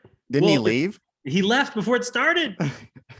Because he didn't know what it was, right? No, he came and sat down. He's like, well, it's showings. I guess I'll see this one because it's happening right now. And, lunch is later, whatever, He looks and he goes, is this Crap's last tape? And he said to whoever's sitting next to him, they're like, yeah, Crap's last tape. And he was like, threw the program down. I guess he'd seen it one too many times. Yeah. There was a limit to that play, I guess. Dude, I have the funniest story if we have time for it. By the way, I can go a little past 1:15. Yeah. Oh yeah, of course. Yeah. Because these people with my tires haven't called yet. But okay. Anyway, there's a hilarious story where my friend Sonny and I were rehearsing "Fool for Love," and this is another story that could sound like I'm tooting my own whistle, but it's just a very funny story, so I'm going to tell it. There's a scene in "Fool for Love" where the gentleman caller shows up to take May out on a date, and Eddie, my character, is May's ex, who they have like a very long and tumultuous history, but he's there when the guy shows up to take him out on a date. And so when take her out on a date, and when the guy shows up, he tackles him, they have like a little fight, and then Eddie my character ends up, this cowboy guy ends up on the floor. And the stage directions indicate that Eddie stays on the floor for the rest of the scene. And not only the stage directions, but somebody calls it out in the dialogue. Why are you on the floor? And he says, I like it down here, less tension that way. You ever notice when you're standing up, there's a lot of tension, So anyway, as we're rehearsing the scene, we did it a lot. We rehearsed the hell out of this play. But there were a few times where I would be on the floor, but still be trying to intimidate him, right?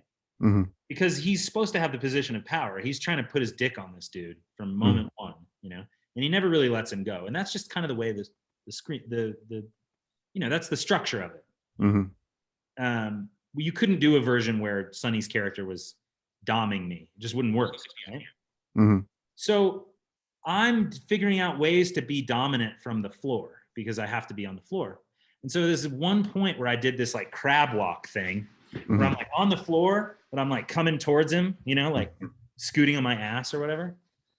And something about it, and Sonny won't mind me telling this story because we processed it and we both, it's funny now, but something about it bugged Sonny and like took him out of character. And we got out of the rehearsal and Sonny was like, you can't fucking do that, man. You can't do shit like that. Like I have a thing that I'm trying to do and it's just like, it doesn't match with what I'm trying to do.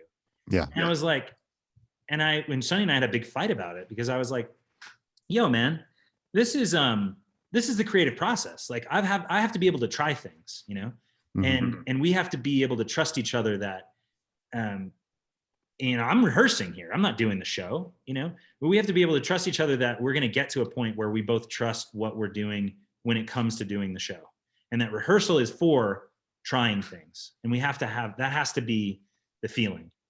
So anyway, that was kind of the nature of the fight that we had about it. And we both got to a place, but I never tried the fucking crab walk again. Right. And Sonny and I had a back and forth about this, but I'm like, I kept trying things and it felt fine. And we ended up creating a really nice scene, but I never tried the crab walk again, Anyway, so time goes on, we do the show, we're in the run, and it's just a little crappy theater in Hollywood. Lou shows up to the theater and Lou comes and watches it with Nance and they see it and they meet us out in the lobby afterwards and we have a nice 10-minute conversation with them. They're very kind and it's great to see them, blah, blah, blah. I have to leave, so I go away and I leave Sonny with them. And Sonny comes up to me later and he goes, man, I got to tell you something. I said, what? He said, well, Lou was just telling me that, he worked with Ed Harris on Fool for Love. Because Lou was Ed's teacher at CalArts, but soon after CalArts, Ed went up to San Francisco, the Magic Theater, and created the role of Eddie in this play, in Fool for Love. And Lou said, he worked with him on it when he was developing the character. And he said, you guys did great. This wonderful scene. It was very good. But, Eddie did this thing when he was on the floor where he did this crab walk. I said, fuck. Sonny said, oh my God, man, I'm ashamed. I should probably not even tell you this story. And I just said, fuck you, Sonny. Fuck you, man. Son of a bitch. It was so specific. But I'm, I'm like, all right, well, I didn't recreate a moment that Ed Harris did, but still, it's like so funny. That's not to say like I have the same instincts as Ed Harris, but it is to say like, I don't know. It's to say a lot of different things. Some of it's about perception, Right. You might have thought that was a genius moment in 1983 and Eddie was doing it. But me doing it in this context with Sonny on the stage, it might not have come off as well. You never know. So I just thought it was a hilarious story.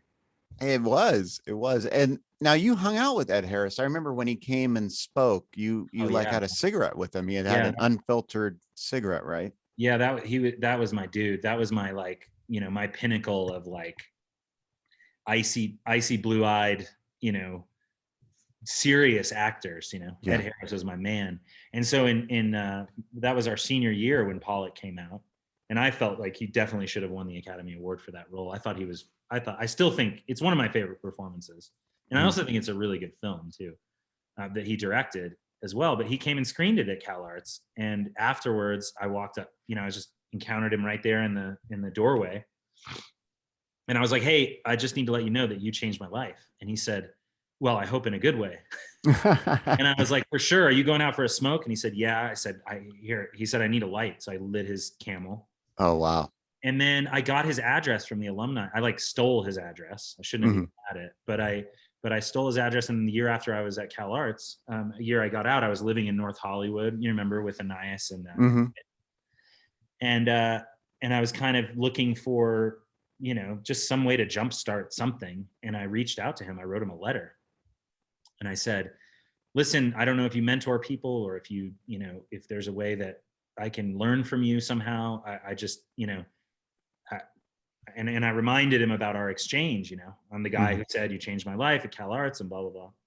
And sent him that letter thinking in Malibu, just thinking, oh, I'll never hear back from him, but at least I feel like I'm trying to do something. And sure enough, he wrote me back a handwritten letter. And it said, really?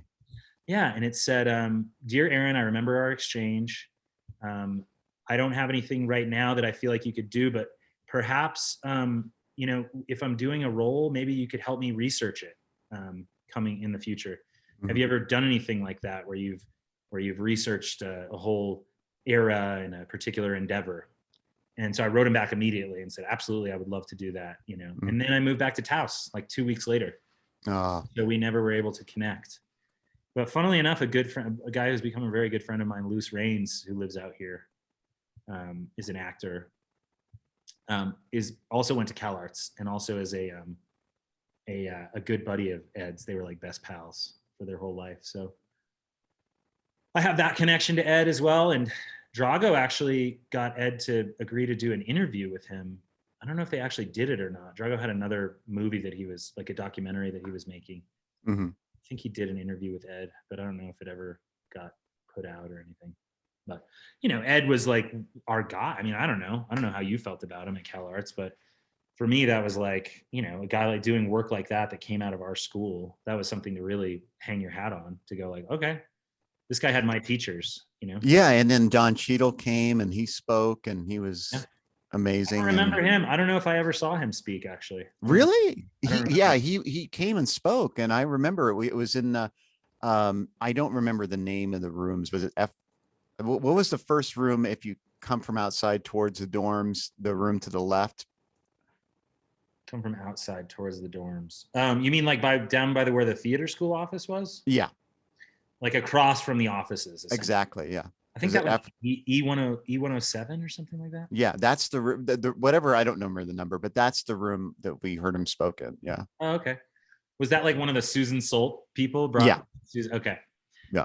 I think I might've been absent that day, or I don't know. I don't remember that. Yeah. I remember when Brian Cox came. Yeah, it was same. I think it was part of the same series. Class, yeah. Yeah. I remember Brian Cox very well. He was astonishing. Yeah. He does great work now. Oh yeah. Yeah.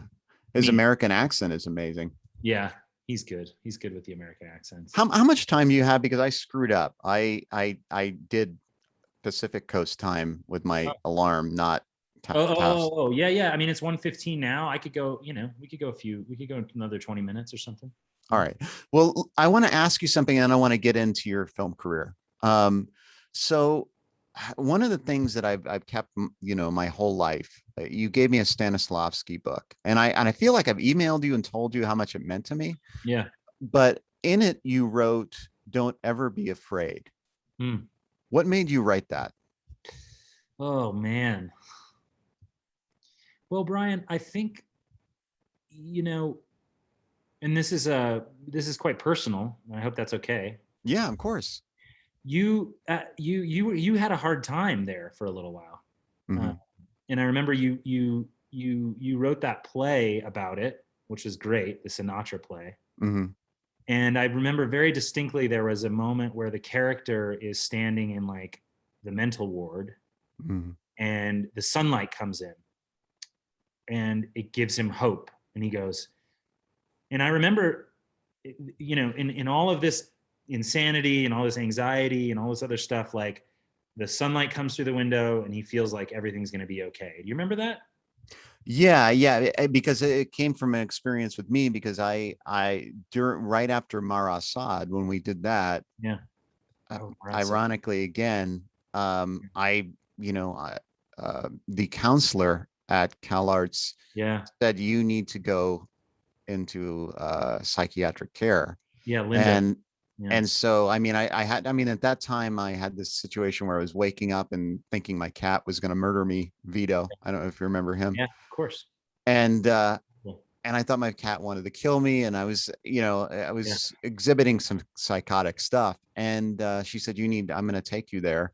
And they checked me in, and they said I was schizophrenic, which was a misdiagnosis. But at the time, that's what they put me in there for. And I remember I had a roommate, and I just remember he just wore a robe, and he had a walker, and there was in the back, there was this like courtyard, but it was this concrete, like 18-foot high wall. And there was no sun. The sun couldn't get to it because it was so high, except for this one part in the corner. I remember watching him, slowly move his walker over to it, and then turn around and face the sun and put his face up to it. That was the image. Yep. Yeah. And that's where that came from. And that ended up in the play. To me, that was like a moment that was really sublime. I very much recall that. And I remember being very moved by it. And knowing too, that you had, been, institutionalized for a moment there. And knowing all the trouble you had. I know you hadn't been sleeping. I think that was your main problem, was that you were like completely sleep deprived. Yeah, and depressed. Obviously. Yeah, well, what it was is because after that, I went to another psychiatrist and said, "Am I schizophrenic?" Because I was scared, because my uncle was diagnosed schizophrenic and he killed himself. So I thought, is this the cycle repeating itself over again? Yeah. And so I went to another psychiatrist. He said, "No, you're not schizophrenic. You're just depressed with psychotic symptoms." Yeah. And that's what happened. So But so when I wrote "Don't Be Afraid," I think it came out of just knowing that that your talent and your viewpoint and your what you had to offer to the world was special and real, and that the fear can fuck that up, can make us forget that. And so, I honestly think that that's what it was coming from.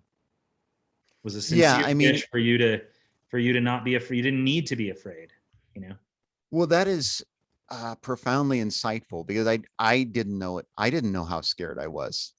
And I think about that a lot. And that's been a problem throughout my entire life, is fear. And I recently was reconnected with a quote from Richard Pryor. It said, "Fear is the enemy of creativity." Yeah. And I think about that a lot. And I think about how fear has destroyed so many aspects of my life, creatively and otherwise. And I think about that, and I'm like, somehow you had the insight into me and my fear that I think most people didn't know. And I don't even think I knew at the time. Yeah. Yeah. but anyway, man, let's talk about your film career. I mean, you've done a lot of stuff. You were in 310 to Yuma. You were in Men Who Stare at Goats, and all these Yeah, high yeah, I had, profile films. And what are some of the things that really stood out? I remember you told me 310 to Yuma when you met Russell Crowe, and you were like stretching and getting warmed up, and yeah, yeah.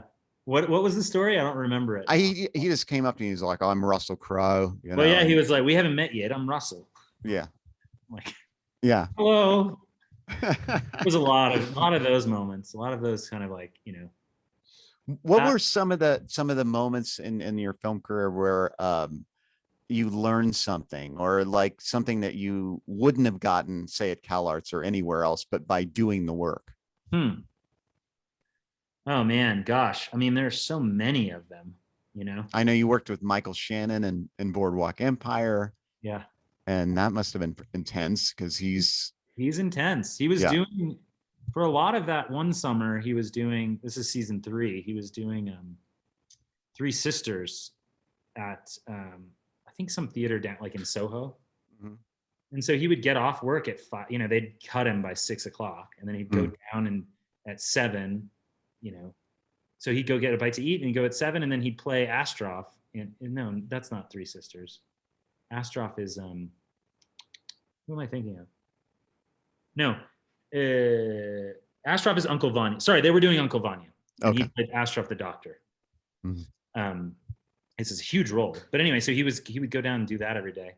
So I remember he was a little distracted. He seemed a little kind of, like as the day would wear on, he'd just kind of be wanting to get through things. It seemed like, Mhm. and get down to the play, which I understood. Yeah. But yes, very intense and very fun to work with, very creative and very encouraging too. Because That's I had major insecurity. I still do mm, about myself on a film set. I've never really felt like I belong there. mhm. You mean Because like an imposter syndrome type thing? yeah, because you describe this person who is confident and passionate at CalArts and all that stuff, and that one version of that is very true. But like there became this thing that was going on with acting and being involved in film and television where you just show up to kind of fit into a thing. Mhm. You're not there to be creative. You're not really there to a certain extent, depending on how long you're on the set. You can do a little bit of networking. You can make friends with people. You can, hopefully create, bonds with people so that you work on other projects in the future. But for the most part, you're there for a day, 2 days, or a week, and you're there to get a job done. They want you to Mhm. do what you did in the audition, and there's no real room for creativity.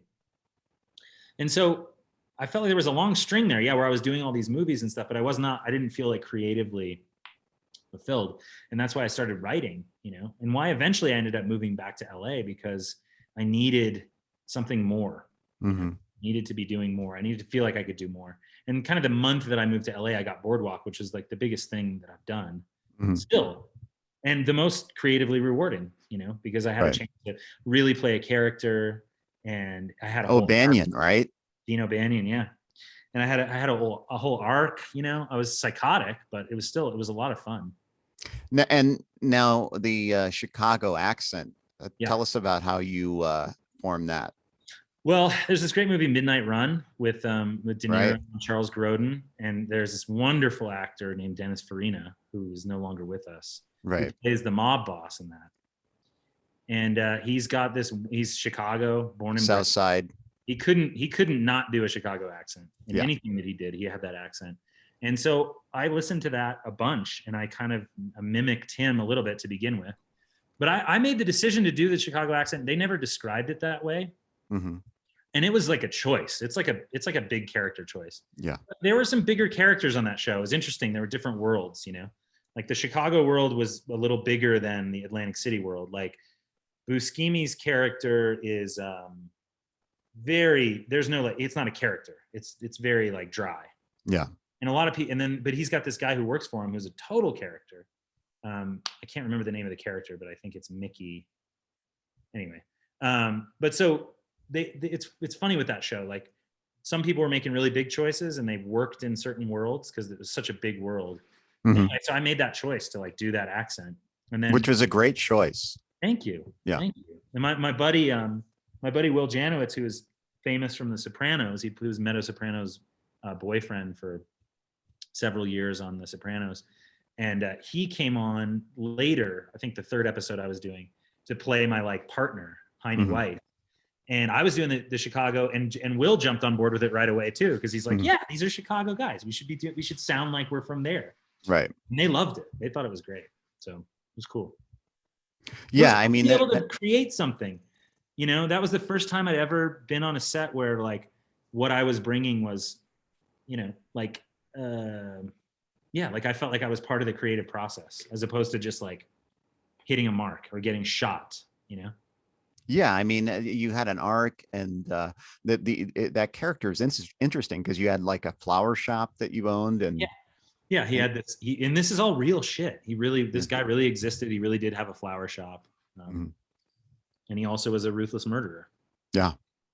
Yeah, for a while there, I feel like I was being typecast in things that I looked like an innocent, like a nice guy, but Mhm. I was actually a murdering psychopath. Like, I felt like I fit into that realm for like a good few years where that's how I was getting cast. It's kind of interesting. You were also Charlize Theron's gynecologist. Yes. Yeah. Yeah. That's such a funny story. I had like, I this is early on, you know, this is maybe Right. the third or fourth thing I ever booked is 2005. January is very cold. They were shooting in Las Vegas, New Mexico, which is kind of way up in the mountains.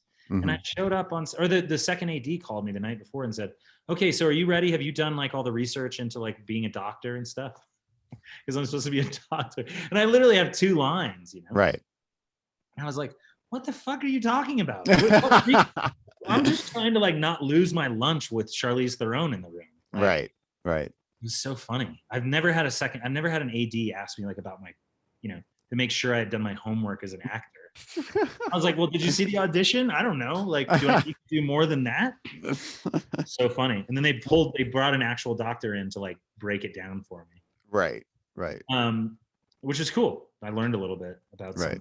being a gynecologist. It's very strange. But like, yeah, there was like a whole string of like tiny little parts in big movies that were coming to New Mexico. So in a way, I was kind of right place at the right time and got a lot of those jobs from that. And you had a great time on Comanche Moon because Oh yeah, that was a lot of fun. that But was that was like prequel to Lonesome Dove, right? prequel to Lonesome Dove. We got to shoot Yeah. on the Lonesome Dove set. Lonesome Dove is like one of my favorite movies of all time. Those Yeah. performances are legendary and sort of unreachable in my opinion. And so to get to like walk in the shadow of that, and I was also on it for like 3 months. Mhm. And you know, you just become a crew with the dudes, and you're just riding horses and then shooting guns and saying a couple goofy lines, and then you go back to the hotel and you drink beer all night. It's the dream, man. It's just Right. an absolute dream. And But you now, did the lines from the movie, right? You were like from Lonesome Dove. You were like reenacting them, right? oh yeah, I mean, we do that all the time, and Yeah. you know, there was, you know, I mean, that was 15 years ago now, which is unbelievable. Yeah. Time flying. But it's funny Yeah. how things opened up for me when I moved back to LA in a different way, in a surprising way. It's like I you know, obviously continued to try to get film and TV work after Boardwalk Empire, but it wasn't, you know, it wasn't acting. I don't know if it was moving into a bigger market or what it was, or just the timing. I was having a really hard time booking stuff, and so decided to really be serious about making my own work. And luckily I have Cheryl, who is my life partner and also my creative partner, who's encouraged me in all sorts of interesting ways and unexpected ways. And how is that dynamic? I mean, you know, being partners, you know, and romantically, and also working, you know. Yeah, man, we push each other in ways that no one else can push us. Right. So that can be a really annoying thing, but it also so far has been the most creatively rewarding relationship I've ever had. Because she doesn't stop, you know, she's relentless. She is relentless. And so when I think something's good enough, she's like, we'll rewrite it. You know, we'll go back, we'll rewrite. And she doesn't, it's not like she wants to take a lot of time to do it either. You know, she wants to get shit done. Right. So that has been a great thing for my process. And then the thing I think that I bring to it is the intuition and the sort of, Cheryl likes to call me the burning bush. Mhm. Like, we'll talk forever about things and we'll go back and forth about things, and she'll be very specific about what she needs, but not necessarily be able to just sit down and execute it Mhm. as a writer. But I'll talk about it for days, and then I'll get to a point where it'll just pour out of me, you know, and that's the burning bush thing. And so I think what I brought to the relationship is that dynamic of like, she's very good at breaking it down and like having a vision and like sticking with it and being like relentless. And I'm good at like, at like just the creative fire piece, you know, when it just like all it starts burning, and then I just get on board, and then all of a sudden we have something that we're both very proud of. So Artistically compatible. very much so. Yeah. And it's cool, man, because I'm such a fan of her, like her work as an actor, but also as a director and a writer. Like, she's so smart, and so she's just got spirit, man. That's the word I think of when I think of her. It's just like she's just so spirited, you know. And you done Cortez together, and there's one other film that you worked on before that, correct? We did a movie called, I have to walk a little bit here through the house. You're gonna get a little tour. Okay. I have to plug this thing in. We did another movie called The Living Worst, which was like a completely improvised movie that we did for like $5 in LA. But yeah, I'm trying to think. No, Cortez was our first like feature film. And then, you still hear me? Yeah, I can hear you. Cool. Cortez was our first feature. And then, you see those cowboy boots in the back? No, I can't see shit. Oh, that's right. I'm sorry.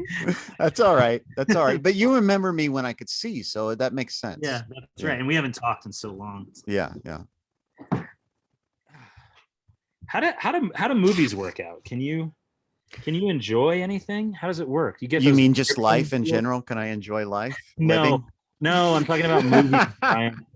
No, it's funny because a lot of people, blindness is what people fear most. Yeah. Out of all the disabilities, people fear blindness the most. So it makes sense that, I've heard people say to me, I rather die than go blind. I rather lose my hands than go blind. I rather, I hear all these different things. So, I understand everybody has a lot of fear built around it. And so I get that. Yeah, it's funny.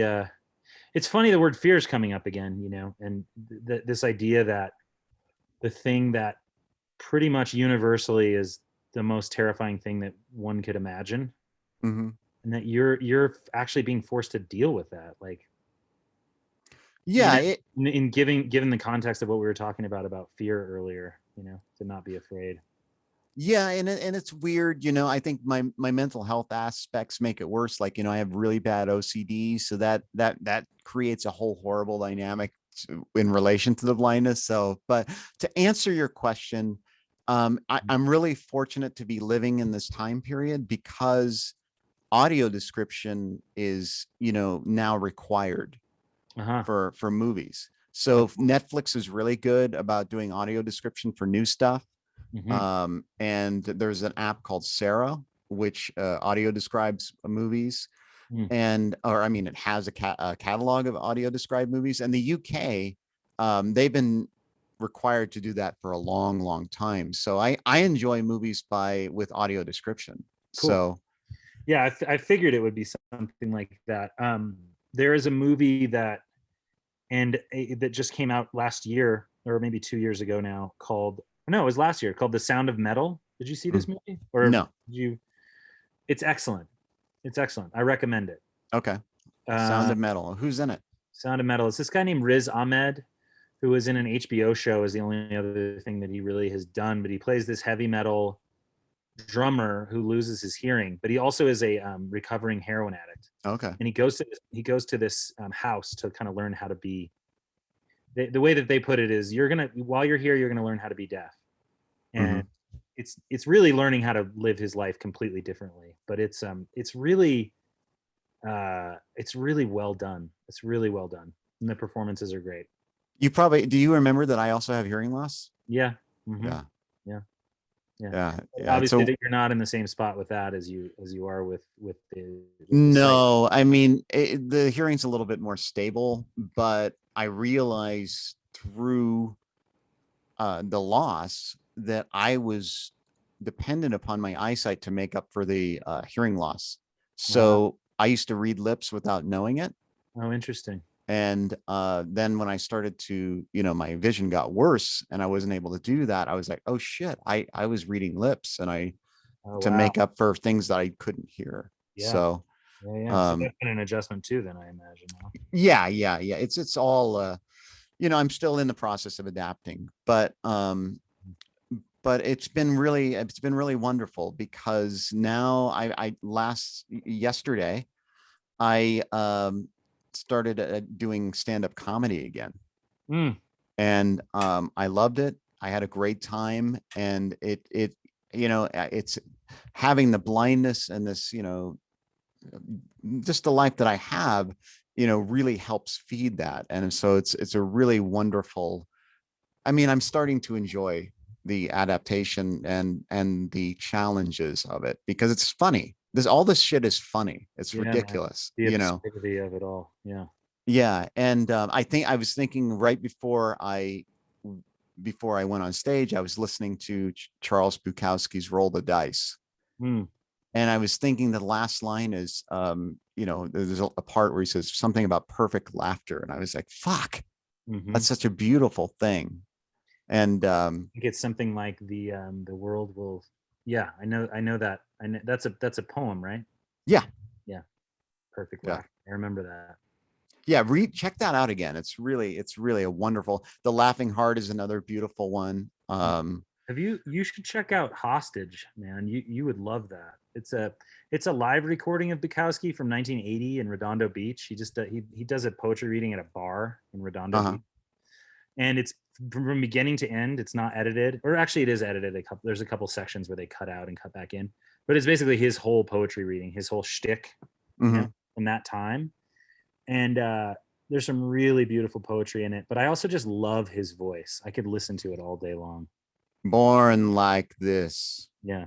Into this, yeah. Seeing this into this. Yeah, he has that like, yeah, That cadence. I love his intonation. Yeah. Yeah. It does it completely naturally, but Mickey Rourke like tried to do a little bit of it in Mhm. Barfly. I don't know if you've seen Barfly recently, I'm not in a long time, but yeah. but he tries to do it a little bit, but it ends up sounding like remember that old cartoon cat that would say exit stage left. Yeah, Yeah. it probably was that sounded a little forced, I bet. Yeah. Yeah, but Yeah. Bukowski, man, like he has this great thing where he says it's this poem where he's talking about he's got this camera and he's walking around taking pictures, and he comes to this storefront, and there are mannequins there with no clothes on. Mhm. It's just naked mannequins, and so he takes pictures of them, takes a few shots, and this lady comes out and she goes, please stop taking pictures of the mannequins, you can't do that. And he says he shoots her, and then he drops down to one knee and shoots her again. And then he goes, the problem with these people is their cities have never been bombed and their mothers have never been told to shut up. I love it. Yeah, man. I love Born Into This. Have you seen that Oh documentary? yeah, many times. I used to own it, in fact. Yeah, Yeah. I love it. Absolutely love it. Yeah. I know you have to go. And so tell me, what is this project that you're working on now? The one that's coming out, the film? Yeah, so this movie is it's a comedy, and we shot it in December of 2020, and then we did like a pickup week in March of 2021. And then Cheryl did all the actual work, but I was her sort of confidant through the editing process. We just got it delivered and we sold it to Universal.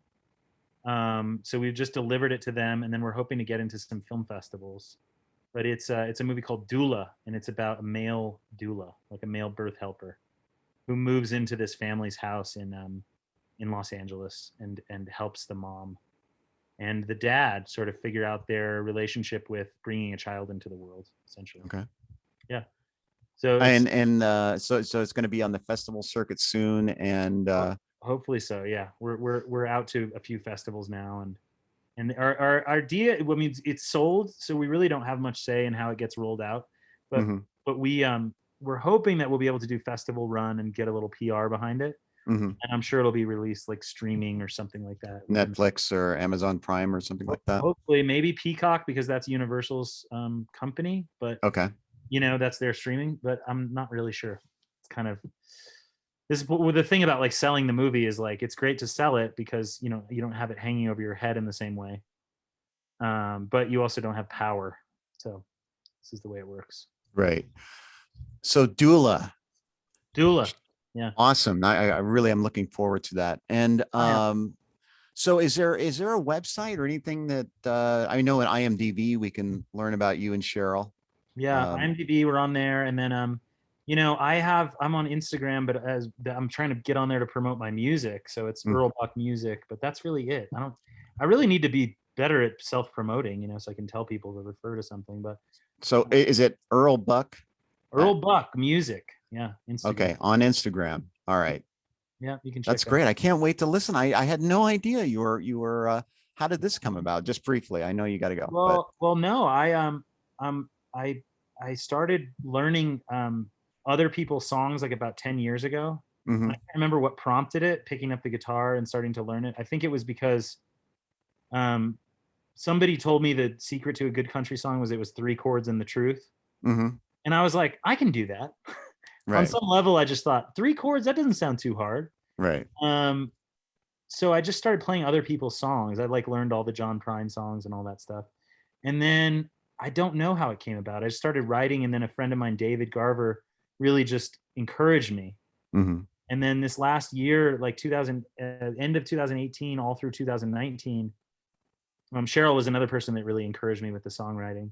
We did this little music night at Covell at Dustin's Bar once a month, where it was songwriters, and they would all come and do 2 brand new songs that had never been played in public before. Mm-hmm. And we called the night Virgin Ears. Mm-hmm. And so it was a way for me to just get my work out, just to get used to being in front of people playing my music, which is very nerve-wracking. Felt very different than acting. And so we did that for a full year. We did like once a month for a full year, and garnered a bunch of followers, had a bunch of people that just loved the night. Mm-hmm. Had a lot of really cool singer-songwriters come through and play. And through that, I just kind of forged these bonds with some people, and people kept encouraging the music. And then since I've been back in Taos, I've been playing like all over the place because I don't know. It's something that's just opening up for me. That's wonderful. Earl Buck. Earl Buck, yeah. That's awesome, man. I'm so happy to hear that. If you want, I could do a little song for you right now, Brian. Oh, absolutely. Yeah. Please do. I'm just grabbing this guitar real quick. So everybody stay with us. Arron Shiver is going to do his Earl Buck. It's Earl Buck. Yeah.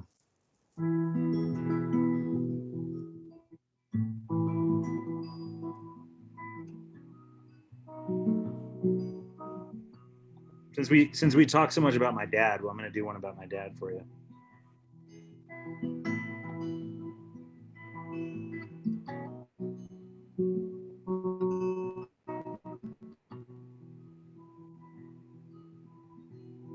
You remember chasing popflies under the Louisiana sun, somewhere out there on those battlefields,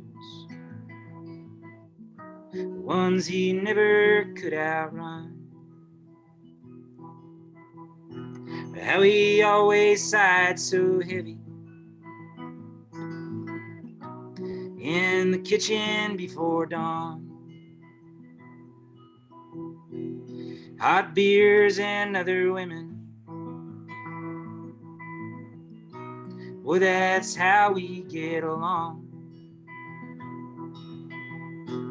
He ain't ever leaving Baton Rouge, walking off that lock and dam. Leave me here in my solitude. Let me be who I am.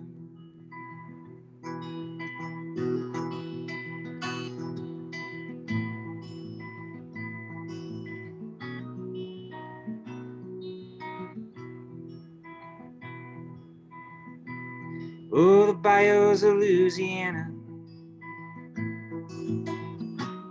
are the colors of your youth. My, how those muddy waters serve to muddy up the truth. He ain't never leaving Baton Rouge, walking off that lock and dam.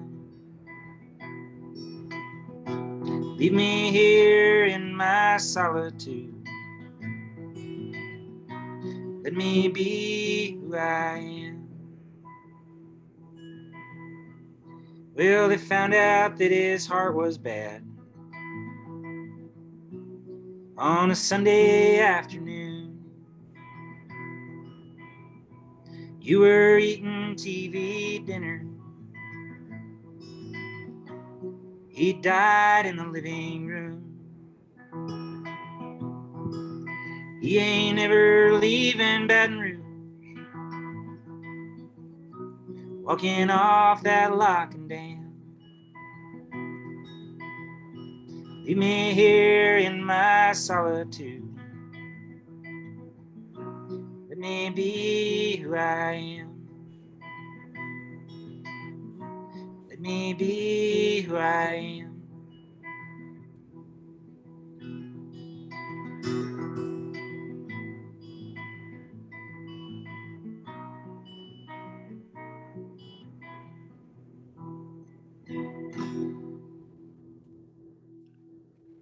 That was beautiful, man. I mean, that got me all teary. That was really, really gorgeous. Muddy waters, muddying up the truth. That was a Yeah. beautiful line. Thanks, man. Yeah, that was gorgeous. I had no idea that you sang, or I mean, I remember you fiddling around with the guitar like when I visited you, but Oh, I had no idea that you sang at all. It's beautiful, man. thanks, bro. Thanks. I'm really happy to share it with you. I have a lot of songs, and I definitely am going to get serious about recording. I've given myself a deadline to get an album done. So I'll let you know when it comes out. I'll make sure to send you one. Yes, please, please. That was wonderful. I'm really honored that you shared that with me. I really, really, wow. Another talent. Wow, I'm really impressed. Thanks, man. I mean, you were always such a great singer too, Brian. You still sing?